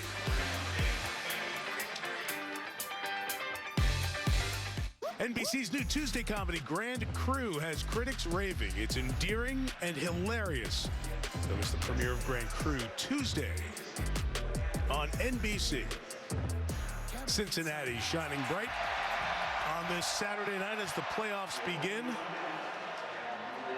This cool night, just frigid cold. Be single digits in Buffalo when the Bills and the Patriots play Game 2 of Super Wild Card Weekend. 2 today, 3 tomorrow, including the Sunday nighter, Kansas City and Pittsburgh, and then a playoff game on Monday night. Raiders will take over at the 25. We take a look at the Walmart Plus 4K Skycam. What do you have for us, Drew? Yeah, this has been the real difference in this game for the Cincinnati defense. These edge rushers, Hubbard and Hendrickson, and all these plays coming on third down, forcing Derek Carr to scramble and be off schedule. You're never going to be able to block Trey Hendrickson with a tight end, forcing the one big turnover in the game. And then some of the creativity with the pass rush and the pressure schemes, taking Hubbard from his defensive end position, wrapping him in there to get good field position for his offense. That's truly been the difference in the game for the Bengals. Jacobs' running was effective at the end of the first half, but not here with Jermaine Pratt, along with linebacker Logan Wilson getting it started. Yeah, watch Jermaine Pratt here. Downhill, he's your thumper. He's your run-defending linebacker who sets the physical presence on that defense. He anticipates it, beats the guard's block. Tackle for loss. Those plays are the ones that now can get you into these third and long situations if they can stop him here. Second and 11. Carr is protected. The shot play was covered. He'll come back down and get Waller, the tight end, for the first down. And a gain of 12. And one of the Bengals pass rushers, Larry Ogunjobi, is hopping back behind the quarterback there. And we're going to get the athletic training staff out to look at Ogunjobi. Big part of this team with 7 sacks this year as he got hurt. Yeah, he's one of those big free agent signings that we talked about. Be tough to lose him. Played his first 4 years in Cleveland. Let's watch him.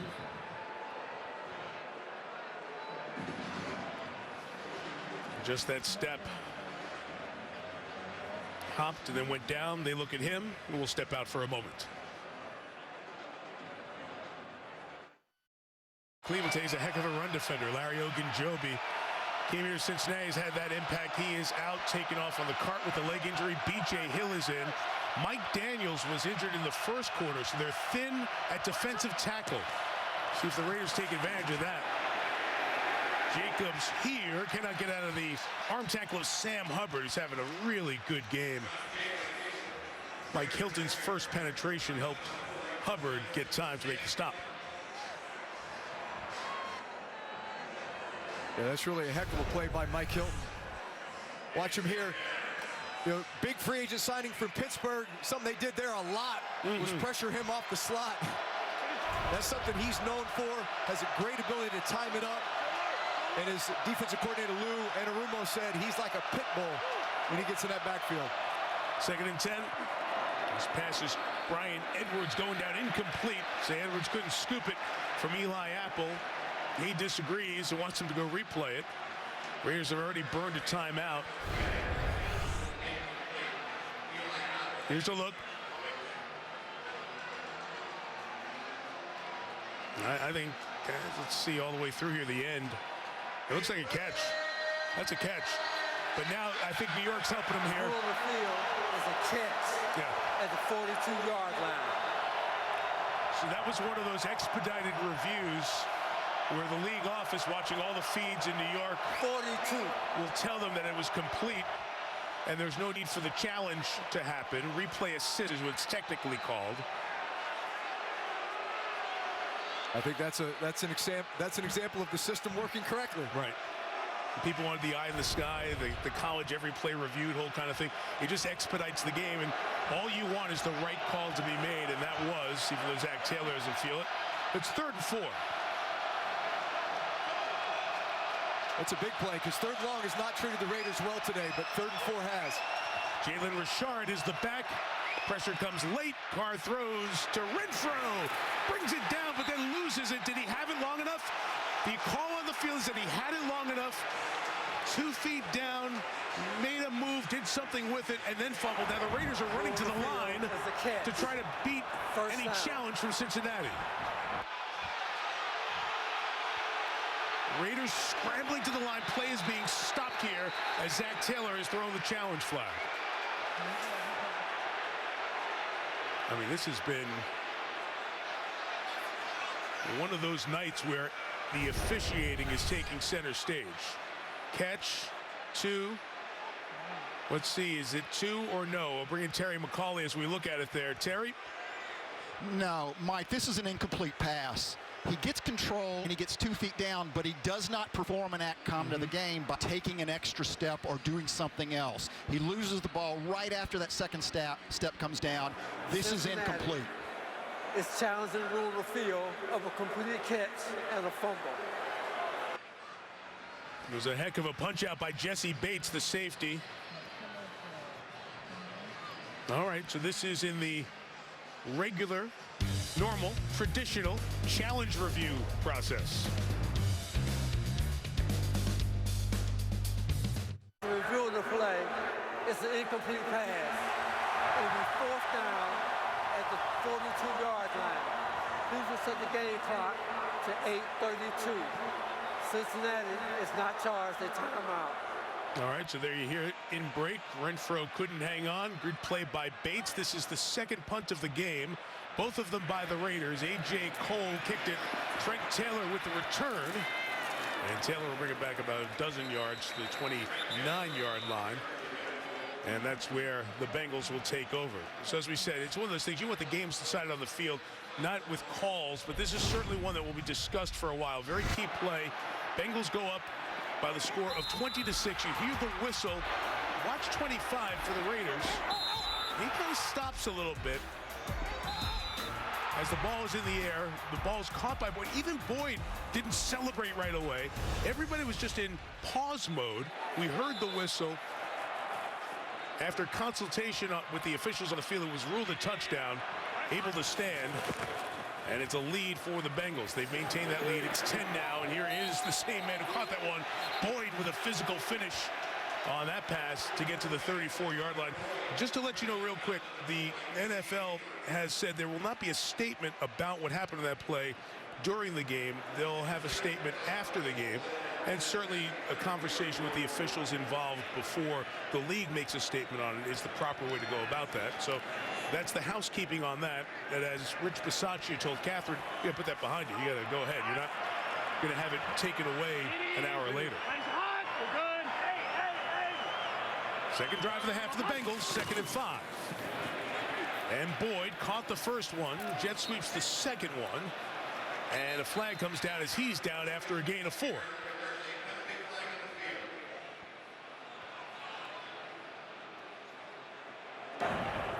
Illegal block. Block in the back. Offense on 73. 10-yard penalty. Replay, 2nd down. And it's on Jonah Williams, the left tackle. Yeah, that's a costly one there. That too almost felt like it was right at the end there. Here's Williams. There it is. Just the contact on Littleton. The guy ends up making the tackle, but the penalty drives him back. So it's now 2nd and a dozen for Burrow.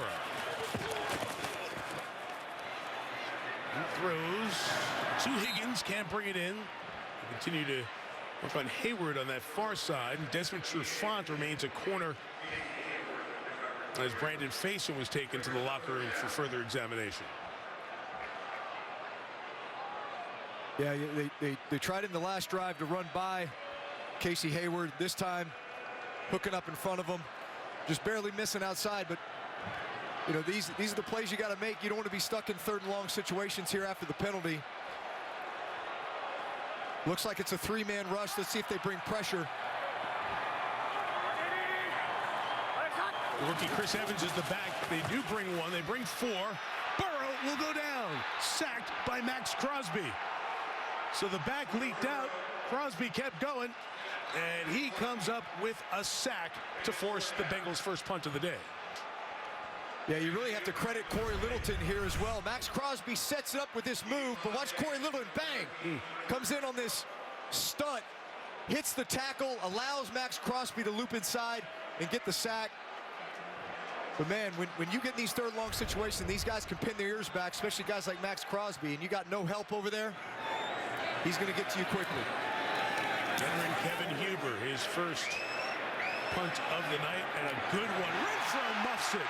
Lucky to get back on it at the 27-yard line. A lot of pushing and shoving going on here, but finally it's all done. Well, you know, it's been a tumultuous year for the Raiders. Their head coach John Gruden resigned in October after offensive emails from his personal account were leaked, part of the investigation into the Washington football team. A month later, Henry Ruggs, the receiver, released after being charged with DUI in a fatal car crash. And 1 week later, the other 2020 first-round pick, Damon Arnett, the corner, was released after a disturbing video surfaced of him making death threats while holding a firearm. There's so much that happened in this season. There were several executives in the Raiders organization who were let go before training camp even started, injuries as usual, and through it all, somehow these guys have found a way. And a lot of the credit goes to the coaches in place, including Rich Bisaccia, the interim head coach. Carr scrambles and throws downfield, and open is Deshaun Jackson. Out of bounds inside the 40. There's a flag down back by Carr. Offense, 10-yard penalty, replay, first down.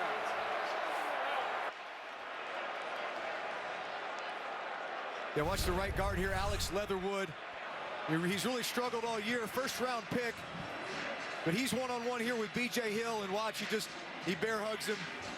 So it's a good call by the officials, but man, these are the things that the Raiders just cannot afford at this point. You have an opportunity for big plays, opportunity to get back into this game, and now you're sitting here at 1st and 20.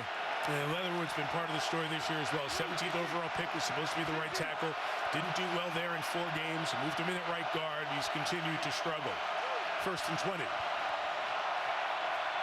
And Carr, Renfro's got a lot of attention, but he keeps going to the 26-yard line. Yeah, this is when you as a quarterback need to just calm everybody down, just continue to chip away at this.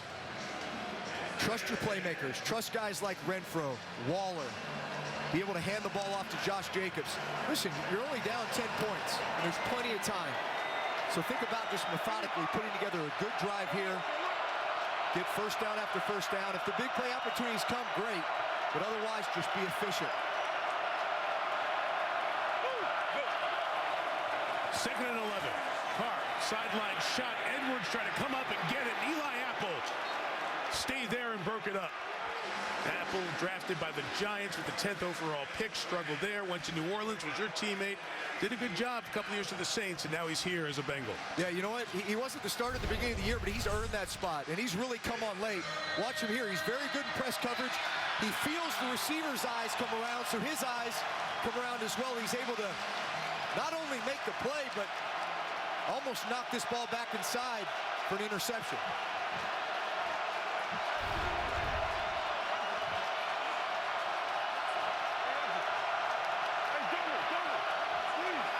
Third and 11. No Hendrickson in the game for the Bengals. Renfro over the middle. Big first down to the 42-yard line. The slot machine pays off again. Another third down conversion for Renfro. Yeah, well, I'm guessing one of these linebackers went the wrong way. Should be buzzing this way. Instead, he buzzes this way. And watch the void that leaves now with Hunter Renfro wide open in the middle of the field. It's just one of those coverage busts. Sometimes you're trying to disguise, drop the wrong direction. The last couple of plays, I've not seen Trey Hendrickson. Big pass rushing edge defender for the Bengals. First down run here by Jacobs, who gets better as the game gets longer to the 50-yard line. It's an excellent first down pickup of 8, under 5 minutes left here in the third. Yeah, you said it, Mike. You know, the first half of games this year, Josh Jacobs has averaged 3.5 rushing yards, 4.5 yard average in the second half. but these last 3 games in the fourth quarter and overtime, he's averaged 6 yards a carry. So as the game gets going, the more carries he gets, the hotter he gets, and the more that they start really pounding the ball, they need to continue to do that. Especially with the Bengals being down 3 offensive linemen here at the moment. Jacobs, it's Eli Apple coming down for the tackle. It's to the 43-yard line. Mike Daniels and Ogunjobi, the tackles hurt earlier. No Hendrickson on the field right now. Catherine, what do you know? Well, Trey Hendrickson is being evaluated for a concussion. His return is questionable to this game, Mike. That's huge. What a difference edge rusher he is. And that changes a lot for the Raiders offensively. That really changes a lot, especially on third down when you start thinking about your protection plan. But you said it earlier as far as running the football. They only have 2 defensive tackles right now. No ability to rotate. So this is when you just start wearing them down with the run game. Continuing, Jacobs left. 4, maybe 5 yards on first down, and Jacobs looks like he's ready to go. he's not Zeke, but he's telling you, feed me. Look, we all saw the game last week, fourth quarter and overtime. You just felt this guy ramping up, and Derek Carr said he's got some of the best vision of any running back I've played with, and he runs angry. And you can see that. He wants the ball. This is when those running backs get in the huddle and say, just feed me, keep feeding me. Cam Sample, rookie out of Tulane, is now in the lineup for the Bengals on that defensive front. 2nd and 5, Jacobs. Again, good hard run. Right at the marker, very close to a first down. Flag is down, though. And this one going to come back. Holding. Offense. 68. 10-yard penalty. Replay. 2nd down. Andre James, the center. The Raiders have penalties starting to mount up. They've been at bad times for Las Vegas. This is what can't happen. Just watch the center match up here on the nose. You're getting a little bit of a double team. You're getting help. That's fine. You're in good position. Just keep your hands inside. Instead, you can see him have the outside shoulder pad there. If the refs see that, they'll call it every time. 2nd and 15. Hard to work. Jacobs underneath to get some of that yardage back. Shy of the 40. He'll set up 3rd, about 7 with 2.5 to go. You know, Derek Carr, you think about the 2016 season. Greg Olson was his quarterback coach, offensive coordinator when he first came to the Raiders as a 2nd-round pick. He was so excited to have the chance to play in a playoff game because he missed the one in 2016 when he injured his leg late in the season. Yeah, and his late game heroics this year, 6 walk-offs, the way that he's played big in big moments, he deserves to be here. And his leadership has been huge in the tumult of the Raiders season. 3rd and 8. Renfro quickly got blocks downfield. Let's see what they do here now. They're at the 36-yard line. It's 3rd and about 3. A field goal from here with some wind to factor in is 54 yards. Yeah, you know, a call like that tells me they're looking to go for it. Yep. You know, when you throw just a receiver screen, bubble pass like that. But you saw Bisaccia, it was right in that gray area, and you could read his lips. He said 54. He was reading lips and then decided to go for it. With a Bengal player injured, Mike Hilton is down. Offensive timeout for an injured player. And the injury is mounting now on the Cincinnati defensive side. Daniels and Ogunjobi. Hendrickson being evaluated for concussion. Now they're looking at the right leg of the nickel, the slot corner. Hilton got rolled up by his own man there. As Logan Wilson was all hands on deck trying to find a way to bring down the elusive Hunter Renfrow.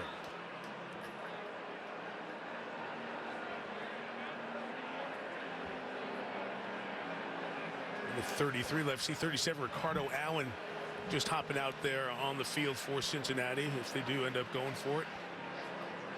A veteran guy in the NFL, guy you went up against for many years when Ricardo was with the Atlanta Falcons. Yeah, many years. And in fact, we saw him before the game, Mike, and I said, hey, what brought you to Cincinnati? He said, Joe Burrow. That's interesting, huh? I mean, that was the first thing out of his mouth. I said, really? He said, yeah. He said, he's the real deal. And if you don't think a lot of these other guys aren't here because of Joe and the chance that he gives us to win. Let's go see Hilton up. But we heard that from numerous players, Drew, that even in his second year in the league, Burrow's presence is the reason other guys went around the league and sold him, said, hey, we got a Q, we got a QB. Yeah, it's a QB-driven league, and if you know you got a guy who can help you win at any moment, those are the guys you want to play with. Those are the guys that give you a chance to win championships, and that's what's drawing a lot of these free agents here to Cincinnati. We see the chances on 4th and 3. Renfro working underneath. Carr goes the other way, and a flag is down. And Carr was looking back for the flag. He got it. Foster Moreau was trying to shake free. And the drive will stay alive. A 4th down conversion by penalty. Pass interference. Defense number 29. On the 5. First down. Vernon Hargreaves, who played only 43 snaps all year before last week's game, when most of the regulars sat. So Hargreaves played more in that one. He hasn't been on the field much this year. Was there because of the injury and drew the flag. Yeah, you know, in that situation, you're thinking Renfro, you're thinking Waller. These guys are getting doubled. You know, one of the guys who was singled there was Morrow. Hey, Lou. It ends up being a nice gain for them via penalty. It's a 10-point game. Raiders are field goal range. The 25-yard line. Carr wants more, though. Strokes it in the middle. It is caught. Big hit on Brian Edwards, who gets up. Jesse Bates laid him out legally with no flag thrown, but to the 9-yard line. It's 1st and goal for Las Vegas. Man, that's playoff football right there. Catching the ball, knowing you're going to get hit. Really nice job by Jesse Bates of finding that target right in his chest with your shoulder. Good clean hit all the way around. And a really nice job by Edwards to hang on to that pop. Absolutely. Wow. Dying seconds, 3rd quarter. Raiders 1st and goal. Corner pressure picked up. Carr just gets rid of it. There's Vernon Hargreaves who had the flag earlier with the pressure there. Let's go back to the play that Hargreaves was called for pass interference. Yeah, so here's Hargreaves and Morrow right there. You see how he just hooks his hip, slows him down. Refs will call that every time. Terry McCauley's taught us in his years with us here, you're restricting the pass receiver from getting out. Those 2 arms wrapped around, that restricts the movement. Doesn't feel like a ton, but it's the right deal. Hilton is back in the game, 2nd and goal. Zay Jones on the move. They're running inside here with Jacobs. Good run, power run by Jacobs. Down to the 1-yard line, but stop me if you've heard this quarter. A flag is down. Holding. Offense. Number 76. 2-yard penalty. He plays 2nd down. Raider offensive line has made way too many mistakes to play winning football tonight. 3rd hold on the drive. I mean, look, we talk about running the football. They only have 2 defensive tackles, but if you keep holding, you're just setting yourself back. So find a way to lean on these guys, keep your hands inside, don't hold, and let your running back go to work. You got one of the best running backs in the league, but you cannot continue to have these penalties cost you like this. So now you're back at the 19. It's 2nd and goal. Final seconds of the 3rd. Do believe you got to snap it. No delay of game called. Carr throws to Waller, who hadn't come out of his break with Jermaine Pratt covering, I should say. And that's the end of the 3rd quarter. It was choppier, a lot of flags, only 1 field goal. The Bengals lead by 10 after 3, and this AFC wildcard playoff continues from Cincinnati after these messages.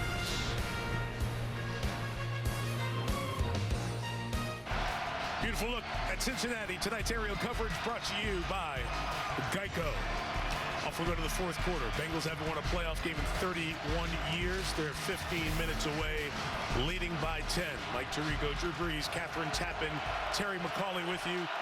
Huge play for the Raiders in field goal range in a 2-score game. 3rd and goal at the Cincinnati 19. 5 in the pattern for Carr. He's going to throw it to Waller, and it's not going to go very far. Pulled down to 16. The gain limited by Jermaine Pratt. And the field goal from here will be 34 yards for Carlson. It's tough. You get 2 holding calls on run plays on this drive. You were running the ball really effectively. You got a defensive line that's been decimated by injury thus far this game. You know, 3 out of their top 5 defensive linemen are out. But getting this kick here will get you back in this game. 1-possession game if you can make this. And Carlson keeps his role. He made his last 23 in the regular season. He's made all 3 here today. Cincinnati's lead is 7. First minute, final quarter.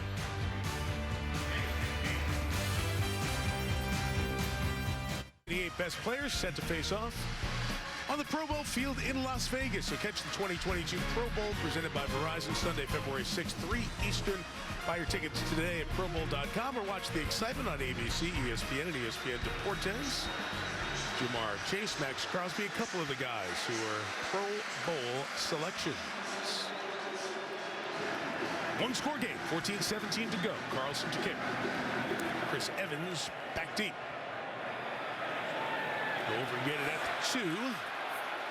And up the numbers, tackled at the 25-yard line. That's where Cincinnati will start the drive. And NBC's Wild Card Playoff is brought to you by Navy Federal Credit Union. Our members are the mission.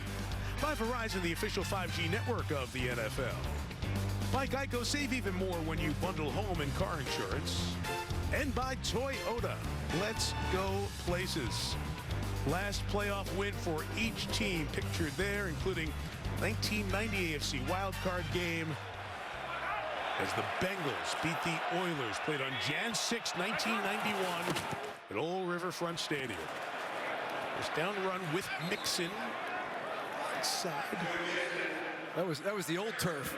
Oh, Riverfront Stadium. Really hard. That was the home of the carpet. The home of the Bengals in the 70s, 80s, and 90s. They played their first couple of years at historic Nippert Stadium in Cincinnati, where the University of Cincinnati, led by Luke Fickell, had an exceptional year. This has been as good a football year as this great Queen City has had in quite some time. Will it end with the Bengals playoff win to start 2022 and move on to the final 8? Burrow throws. Uzomah's had a nice game tonight, right at the 35-yard line. Despite Denzel Perryman trying to pull it away. See, they'll mark him just short. They will, just short of the first down. Yeah, I know the Bengals love to just get in shotgun and throw passes here, but at some point they're going to have to get back to this run game with Joe Mixon. I don't think you want to get in a situation where you're just letting Max Crosby play after play tee off on you in the drop back passing game. That's a good call, because one play could change everything. Crosby's a game record. 3rd and short with a run, and good job by Mixon to bounce off a couple of would-be tacklers and get the hard yard in the first down.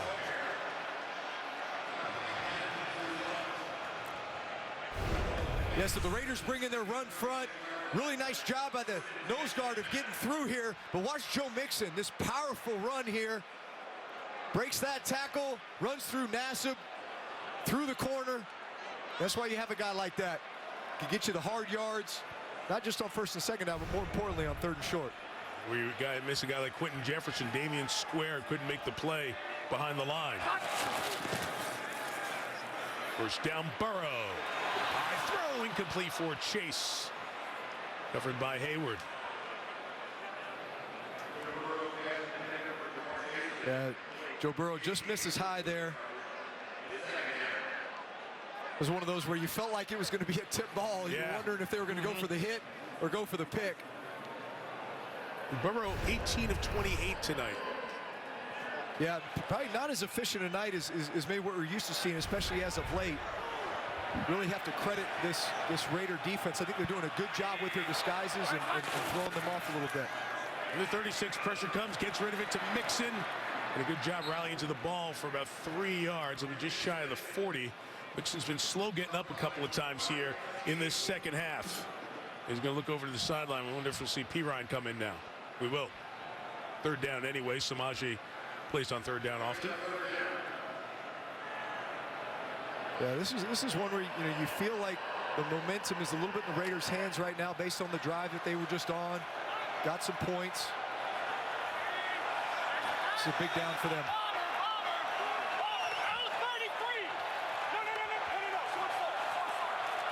Joe Burrow sounded like he's giving protection calls to the offensive line. And on 3rd and 7, Raiders bring 5. Burrow throws to Chase, who stops and grabs the back shoulder for the first down. Man, those two know each other so well, and they connect in a big spot for 19 yards. Well, the first thing I love is the fact that I could hear him calling out number 33 in protection. So he wants to make sure he's going to get the blitz picked up. And then what does he do? He goes to his one-on-one matchup. His guy, Jamar Chase, short side. So much trust and anticipation on this back shoulder. Jamar Chase knows it's coming. Looks at the right time, late hands. And that's just great execution. Chase talked about that with us, those late hands. Said, how long have you had late hands? All the time. That's not an NFL thing. I worked on that at LSU. All my life. Try it again. Got him again. 30-yard line. Biggest players coming up big for the Bengals in this playoff game. Chase is now over 100 yards with grab 9 of the night. Yeah, you get these play action. Mix in these play actions. What that does, just freezing linebackers. Watch these linebackers. You know, they freeze a little bit with that play action fake before bailing out of there, but it opens up these windows for these being able to work the middle of the field, and they're getting more shell defense now from the Raiders. So look for them to work the middle. Two safeties in the back. P. Ryan stays out, runs. Crosby with the tackle, couple of yards. We'll dive under 10 minutes here in regulation. You know, talking to Burrow about Chase and Chase about Burrow, it's so fun because they were unbelievable at LSU in 2019 and reunited here in the draft process. We asked Burrow, hey, did you try to go tell him we should get Chase? Like, yeah, well, of course. But he said, I just stayed in the back row, but he did tell Chase, have your bags packed just in case. And they picked up where they left off after smoking the victory cigars in the national championship in 2019. 29. Underneath it is T. Higgins gets his first catch of the night and a first down at the 20-yard line. Yeah, you really feel like they're finding a rhythm now in the passing game. The ball is getting out of Joe Burrow's hands quickly. Get it to your playmakers in space. Keep moving the chains. Look, they've only stopped him on one drive, Drew, and they scored on all 4 full drives of the half. There's Mixon getting his right ankle, lower leg worked on the bench as P. Ryan stays in. Yeah, and quite honestly, a lot of this has been in the passing game. You know, they really have not gotten a whole lot going on the ground thus far. A lot of it's been through the air with Joe Burrow. Burrow underneath one more time. Boyd to grab at the 13, using all of his receivers here now. We saw Chase and Higgins. Boyd earlier used Zama on this drive. Yeah, Tyler Boyd is really the Hunter Renfrow of this offense for the Bengals. He plays in the slot a lot, one of the best slot receivers there is in the game. But he runs up. It looks like he's got a 3-way go. He can break out, he can hook it up, or he can break in. He felt the middle of the field open. He broke in. Really good decision by a savvy slot receiver. He's been here for a while. He was here when A.J. Green was here. Said A.J. really taught him so much about how to be a pro. Mixon back in. 2nd and 4. And he'll run it to the right. Stopped at the 10, yards short. Mega 3rd down coming up here with 8 minutes left. You think about all those Bengals names and all those players who were here. I know they didn't have the playoff success. Marvin Lewis built some good teams over the years. They just shot themselves in the foot at the worst time. They made the big mistakes in the big moment. But Marvin really brought this city a winning culture and how they could win, because the Bengals were down for a long time. And you wonder how many of those Bengals former players who connected so well with this city are watching across the country tonight and pulling for not just the franchise, but the city to see a playoff win for the first time in a couple of generations. Yeah, I hope they're proud. 3rd and 1 here. Mixon pitch on the edge. Just stopped short. Just stopped short. Had to get inside the 10 there. Yeah, the official chains are on the near side. That's just the guide on the far side. So Jerome Boger's going to stop it here at 7:09 and bring him out. Timeout for a measurement. Thank you. Yeah, a lot of this Bengal run game has been to the outer edges. It's been these toss crack plays, these speed sweeps. And Mark, that ball was on the 10. The forward point of that ball when he came down was just on the inside of that 10-yard line. So that mark is pretty darn good. Those down judges and line judges really do a good job with those spots. It's so hard to do. All right, so what are you thinking here if this is short?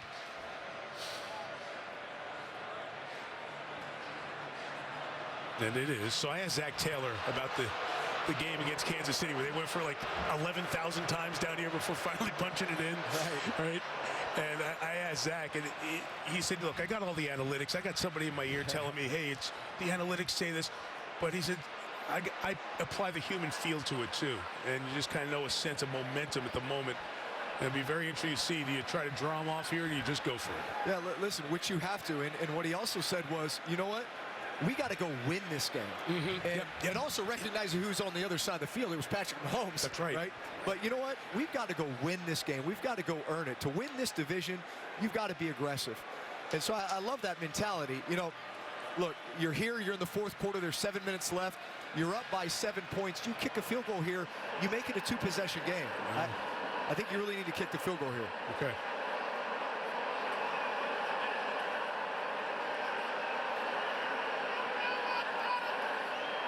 And whatever the plan is, no play and draw him off or go for it. Joe Burrow is adding a little bit of advice before the play call in the huddle here. 4th and inches. Mix in the back.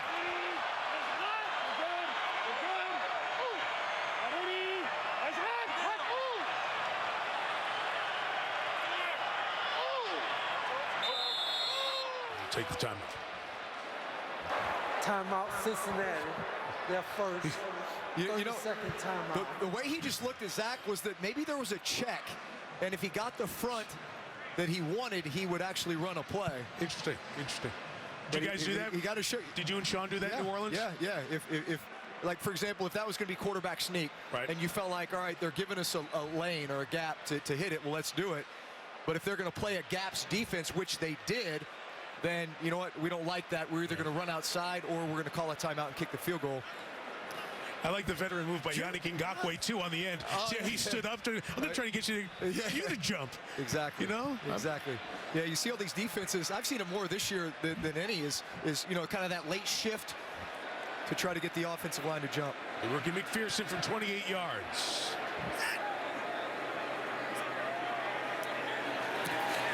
Great operation, boy, has he been good. Both kickers have been good as advertised tonight. All 7 of field goal attempts have been converted. The Bengals a 2-score lead with 6:46 to go.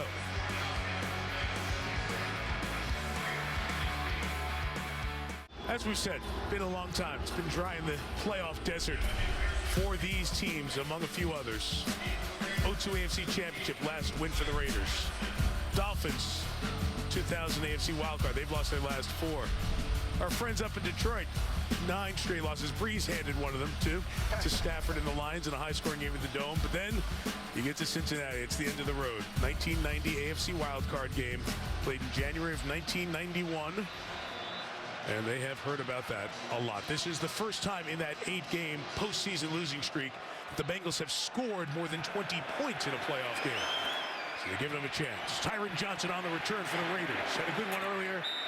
This one will be shy of the 25 with 6:41 to go. Down 10 for Derek Carr. All right, what's your mindset, quarterback? Couple of timeouts. You need 2 scores, 6:41 to go. Yeah, there's a sense of urgency. You know, you want to get tempo going here. I certainly wouldn't abandon the run game, especially with the fact that the Bengals defensive line is very light. Only 2 defensive linemen up right now just because you've got 2 injuries. Potentially Trey Hendrickson out as well. So, you know, continue to pound the ball, but work with some tempo. Carr scanning, comes back to Renfro. Hunter to the 27, maybe the 26-yard line. And he's got the most receptions for Las Vegas here this evening. 7 for 53. You know, you're really getting a lot of zone defense. That's a lot of what the Cincinnati Bengals play. So you should have these opportunities for throws underneath to Waller, to Renfro. Doesn't mean you don't call your shots, but don't be afraid to check it down. A little extra pressure here. Carr gets and screen behind it. Jacobs picking up blocks. This could go to the 45-yard line. Could have gone a lot longer than that if they would have picked up a block down the field, but there is a flag down as well. This is over on the near side, away from the play.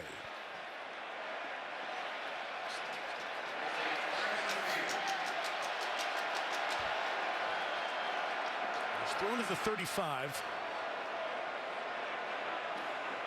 Line of scrimmage was the 26, and once again we'll get an extended conversation.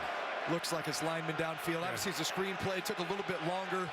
That's what you always assume in those situations. Looked like Alex Leatherwood was downfield. And those will play out downfield. Offense, number 70. 5-yard penalty. Replay, second down. You actually could not have timed this play call any better. You're getting pressure off of the slot, which means you love the screen game. You're going to lure all of these defensive linemen in, and then you're going to drop the screen over the top, which is exactly what they did. It took a little bit longer than normal. So Alex Leatherwood, the right guard, just got a little bit too far down the field there. Back up 5, 2nd and 12. Carr about to get hit, got rid of it. Jacobs not going to get away from those. We have 3rd and 13. We have another flag down. This one's in the secondary with Zay Jones. I think he was held by Awuzie. And this could be a first down for the Bengals. Holding. Defense, number 22. 5-yard penalty, automatic. First down. Yeah, it's a good call by the officials. Awuzie just got caught flat-footed, felt like he was going to get run by, so he grabbed him. But that really bailed out the Raiders there. You know, they're going to be sitting at 3rd and 10 plus. That has not been good to them today. But instead they get a new fresh set of downs. Turning clock, 5.5 in regulation.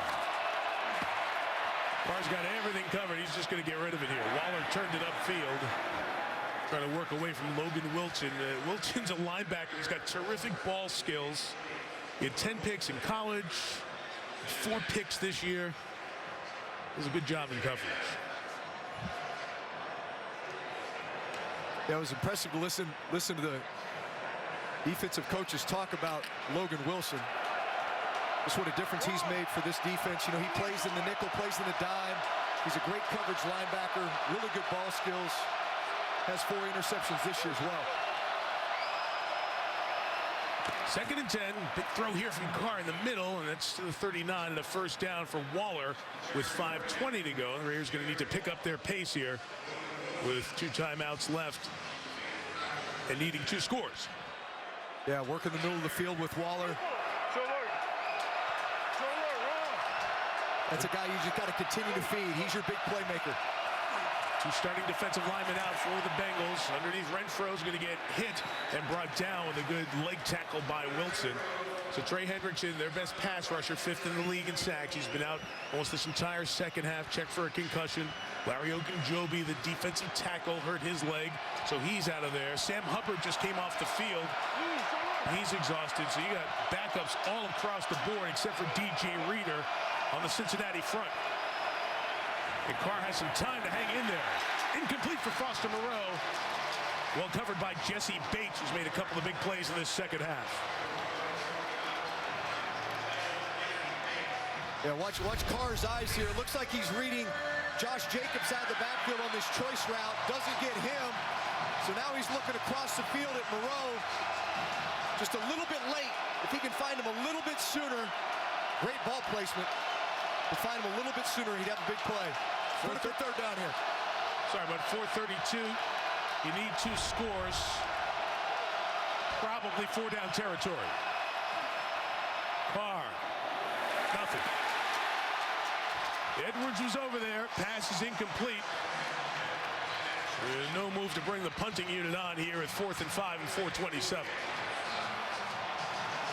Yeah, watch Brian Edwards here at the top of this route over here to the left. He gets by the defender. It's an out route. A lot of times the adjustment, you can see where Derek Carr threw it. He was expecting him to take a higher angle. This place is going to go nuts if they get a stop here. Watch the play clock. They're showing a full blitz look.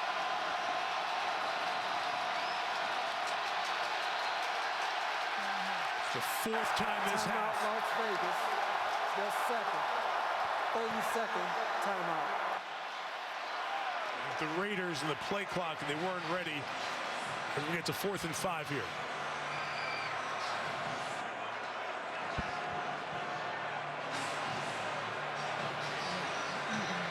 Greg Olson, offensive coordinator there, and Derek Carr. And Carr definitely has something in mind there that he wants.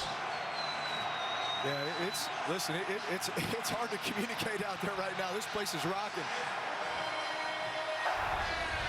And they know 4:27. They close this out on this play. Party will start. Yeah, let's see if they give the same look that they did on that previous snap, which was full blitz. It does not appear to be the case. They've got a deep middle safety in Jesse Bates. Everyone else looks like they're in man coverage on their matchups. Gotta have it, Carr. To the middle, Deshaun Jackson to the 30-yard line. 26 yards, just pop him in for a couple of plays. Somehow he always gets open for something more than 20 yards. Drive alive. Yeah, so Deshaun Jackson is coming into your screen right here, kind of hesitates, and then runs across the ball. They're only getting a 3-man rush. They tried to disguise a 5-man pressure, which gave Derek Carr plenty of time for Deshaun Jackson to get open here. Nice job by the veteran. Might have gotten away with a little push off there. A couple of times they've worked on Eli Apple in this fourth quarter. 4:19 in regulation.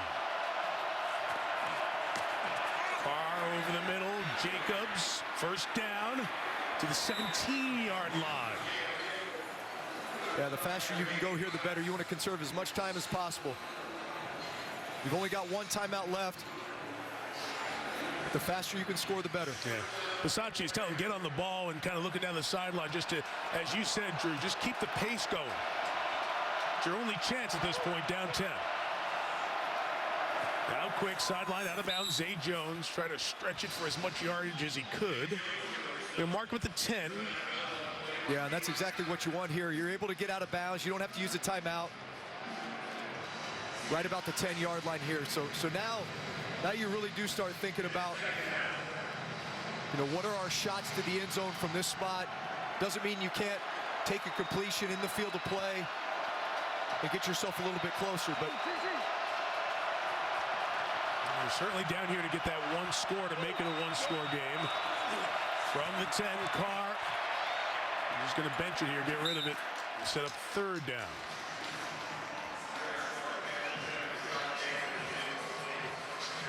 Yeah, 3rd and 3.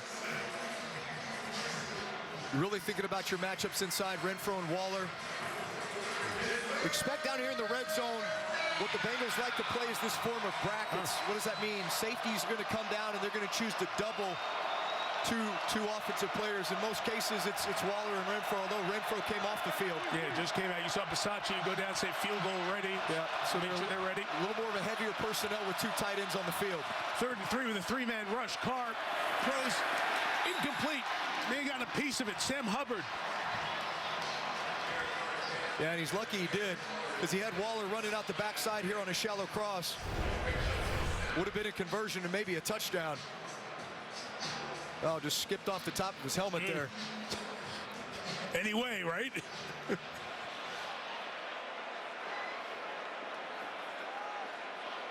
So it will be Carlson from 28 yards. Man, you talk about having a vertical when it can matter. Mattered there.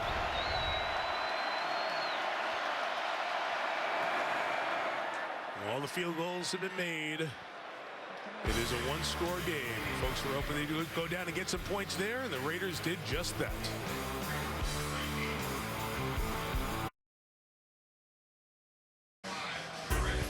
Tune in February 13th for the biggest moment of the year, the Pepsi Super Bowl 56 halftime show featuring Dr. Dre, Snoop Dogg, Eminem, Mary J. Blige, and Kendrick Lamar.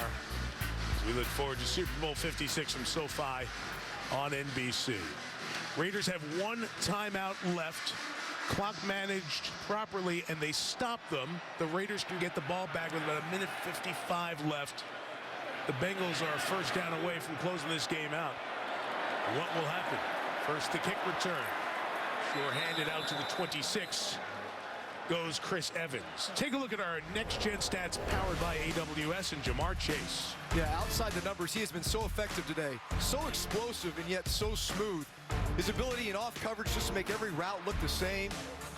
Press coverage, a lot of these deep routes, but his timing, chemistry with Joe Burrow, his ability to simply flip his hips catch these back shoulder throws. He's had 6 targets, 5 receptions, 84 yards outside the numbers today. Big plays continue to happen for Jamar Chase. Raiders can stop it twice. Once with the timeout, then the 2-minute warning.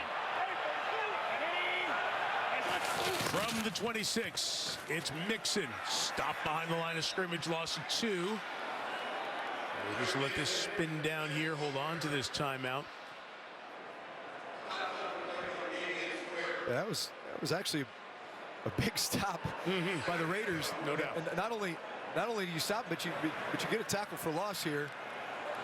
You know, what's really been working for the Bengals on a lot of these drives is just that short intermediate passing game. Joe Burrow getting the ball out of his hand quickly. You don't want to get in a habit of sitting back there holding it with Max Crosby in the night he's had. But here we go. We go empty. We know Joe Burrow loves it. He's got a great comfort and feel for it. Sees the field extremely well. Back under center. They're going to run it with Chase. They're going to try to slam it in there. Now trying to take it to the other side. He is pursued, burned some clock, but a timeout taken by the Raiders once he's stopped after a gain of only a yard. 2:35 to go. Timeout. And here we go. The third and final of the game. 30-second timeout.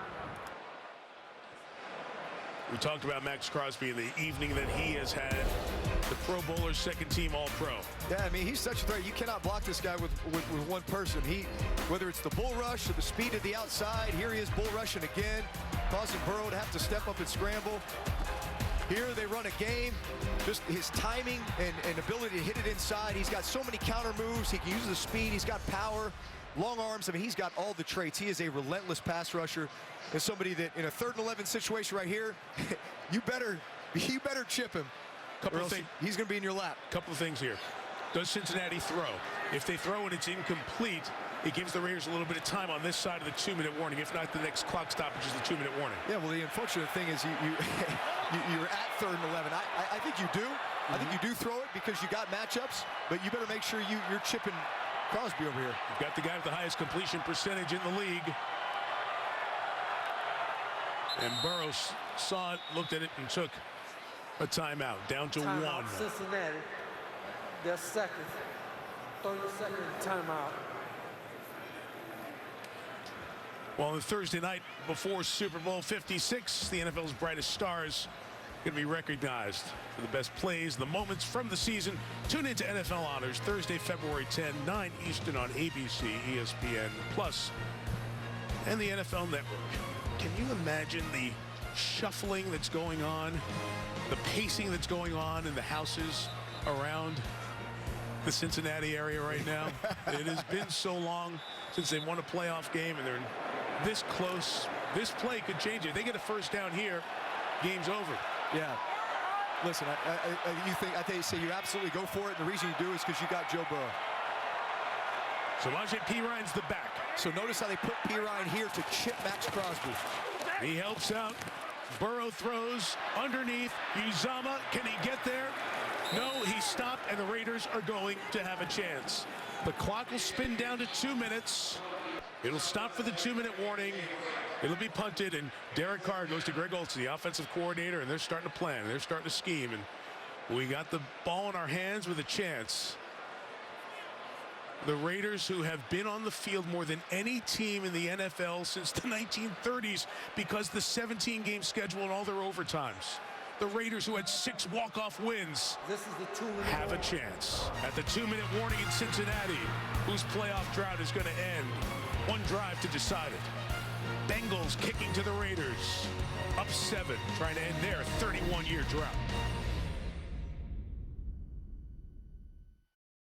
Ian Eagle, Charles Davis are up in Buffalo. They've got the Patriots and the Bills on CBS. Eagles, Bucks on Fox at 1 Eastern tomorrow. Then the Niners and the Cowboys on CBS and Nickelodeon. And then 8:15 Eastern, Al, Chris, and Michelle of the Steelers and the Chiefs on NBC, streaming on Peacock. And on Monday night, Steve Levy and the guys love the Cardinals and the Rams at SoFi, where everybody's trying to get to for Super Bowl 56 on ESPN. The average net punt from Huber would give the Raiders the ball at the 27-yard line. Hunter Renfrow coming up. It's going to bounce, and they're going to get better than the net average. They'll get it at the 35. 1:51 to go, and here we go. Yeah, how many times have we seen this year, Mike?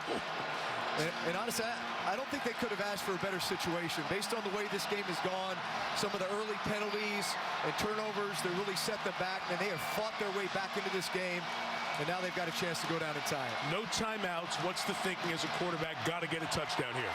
Yeah, you'd like to get the ball out of bounds when you can to stop the clock, because any ball that stays inbound, obviously, clock's going to run. You do not have that much time.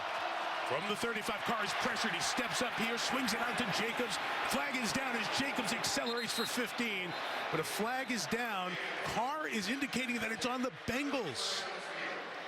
Let's see, a huge discussion going on here. Jacobs ran into midfield. Personal foul. Oh, boy. Roughing the passer. Wow. Defense, number 90. 15-yard penalty after the end of the play. First down. That's on Khalid Kareem. That's a 30-yard gain, and the Raiders are in great shape with 1:44 to go. Yeah, you see him try to bat the ball here. No. He hit his shoulder. Carr sold it. Yeah. Oh, no. It's a bad call in a bad spot. 35-yard line for the Raiders. 1:44 to go. Carr over the middle. It is incomplete. Tried to get it to Waller, tightly covered. Yeah, this is the same defensive personnel that they played in the 2-minute situation before the end of half. And what they're doing is they're bringing in Trey Flowers, who's a big 6'3" corner, to sit here and match Darren Waller.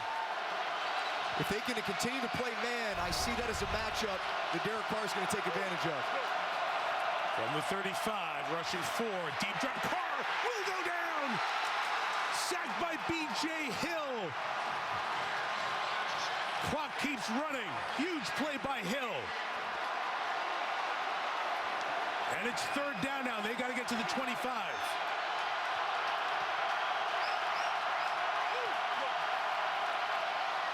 Again, the four-man rush. In the middle, Waller, he grabbed it. What a catch by Waller. What a throw by Carr. First down Raiders with 1:06 to go. Wow. That was an unbelievable throw and catch. 56 left. Carr will throw it out to the side. It's incomplete. That may help the Raiders and everybody catch their breath here. Back to that great throw and catch. Yeah, this was unbelievable. Especially the way they had to sped up on 3rd and long. I mean, Carr put this the only place you could put it. And unbelievable play by two unbelievable players. But again, that Waller matchup is one, especially as you get down here in crunch time, that you're going to want to take advantage of. He needs a break.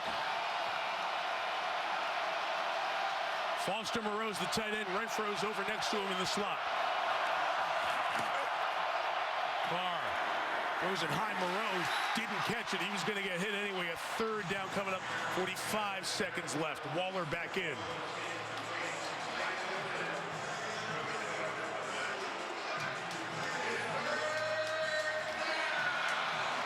Yeah, you're really thinking about, even if you don't get the first down here, certainly as a play caller, you're thinking, all right, I got to have my 4th and 5 play call in the event that this is in bounds and the clock is running.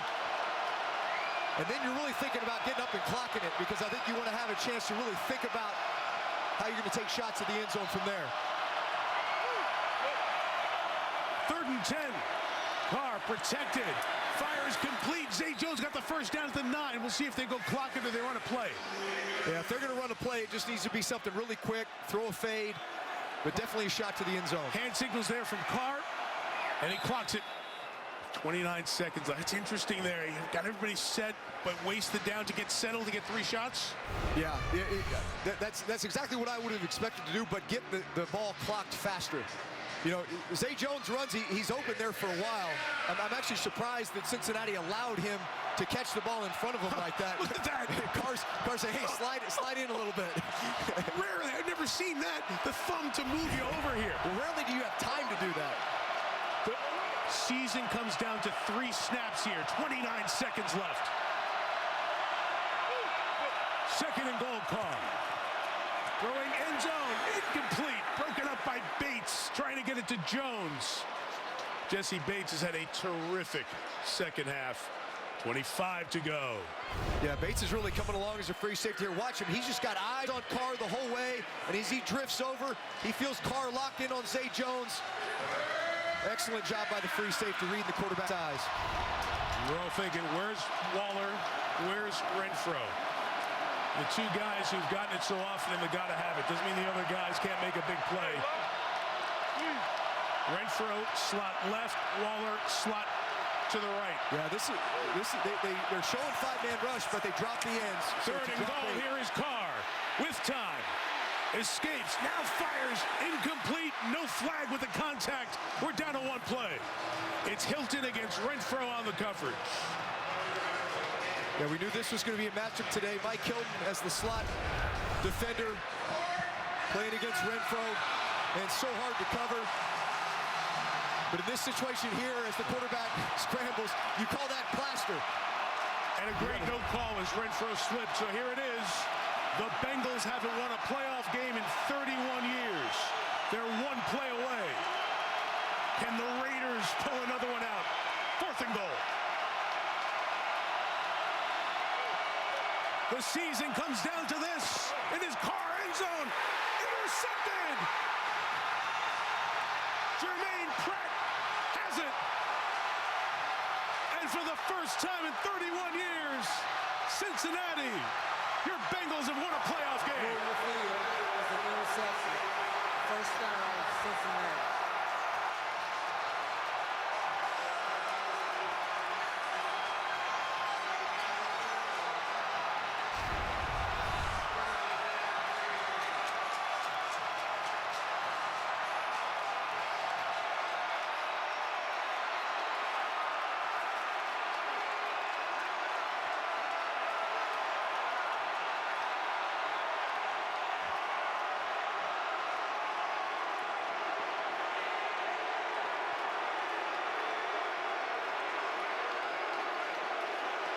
What a season for the Raiders. Everything they've dealt with, right down to that last snap. Great leadership shown. But the Bengals move on. Joe Burrow's won his first playoff game. And Cincinnati's a playoff winner for the first time since 1991.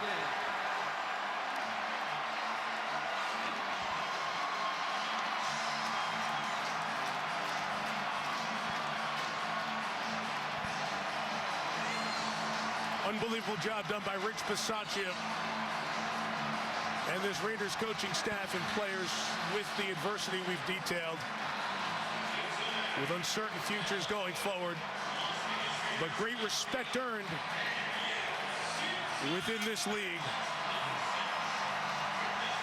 But the Kitty Cats have arrived.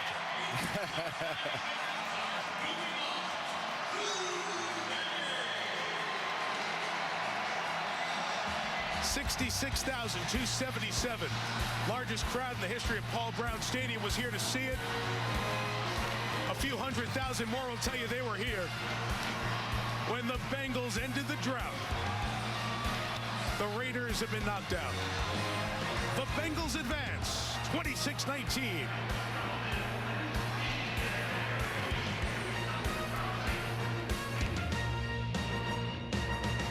Catherine Tappan said it. Text messages weren't invented the last time the Bengals won a playoff game. There are millions of texts flying in the Cincinnati area. Bengals beat the Raiders, and Catherine Tappan standing by with the quarterback, Joe Burrow. Joe, congratulations on the victory, but also the first playoff win in 31 years for Cincinnati. Can you talk about and characterize what you're feeling right now in this moment? Well, it's a great win for us, for the city, for the organization, but, you know, we expected this, so, you know, it's not going to be a big celebration like it was when we won the division. We took care of business, on to the next round. I think you've taken care of business. That's exactly what your defense did on that final drive. You knew what the Raiders are capable of late in games. What were you thinking when you were watching that? Just make a play. Somebody make a play. You know, we didn't get it done on offense in that fourth quarter.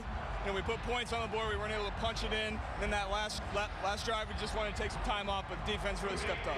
Joe, given what you went through last season with the injury and the offseason to try and rehab to get back on the field, can you put into perspective at this point what your personal journey has meant? No, it's been a long road. A lot of people helped me through it. I got a great support system that really enabled me to come back full strength, and I'm feeling great now. So that's in the past. We're moving on. Congratulations, Joe. Thanks so much. Catherine, thank you. There's a Joe Cool about him, isn't there? Love Could Be Scary and Wolf Like Me, starring Isla Fisher and Josh Gad. That's on Peacock. Plus, get to know the legendary 49ers quarterback Joe Montana, Cool Under Pressure. Stream both now only on Peacock. And tomorrow night, you can stream the AFC Wildcard Playoff live on NBC and Peacock with coverage beginning 7:30 Eastern Time. PeacockTV.com to sign up. And Drew and I will look ahead to the Kansas City-Pittsburgh game at Arrowhead on Sunday night, right after this.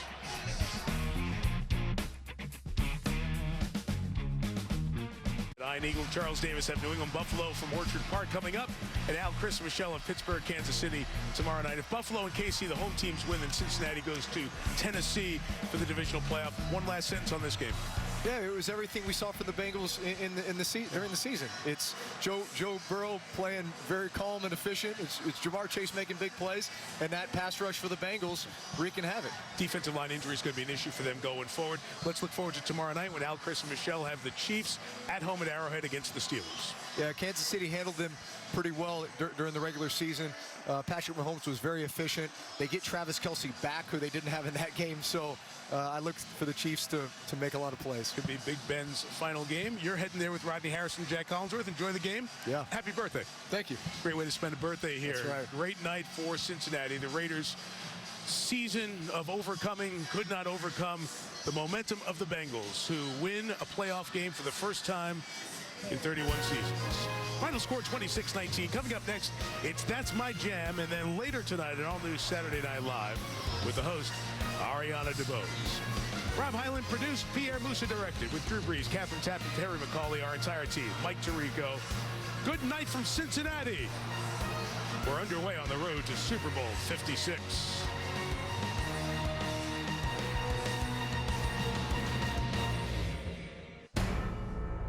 NBC Sports, home of Super Bowl 56.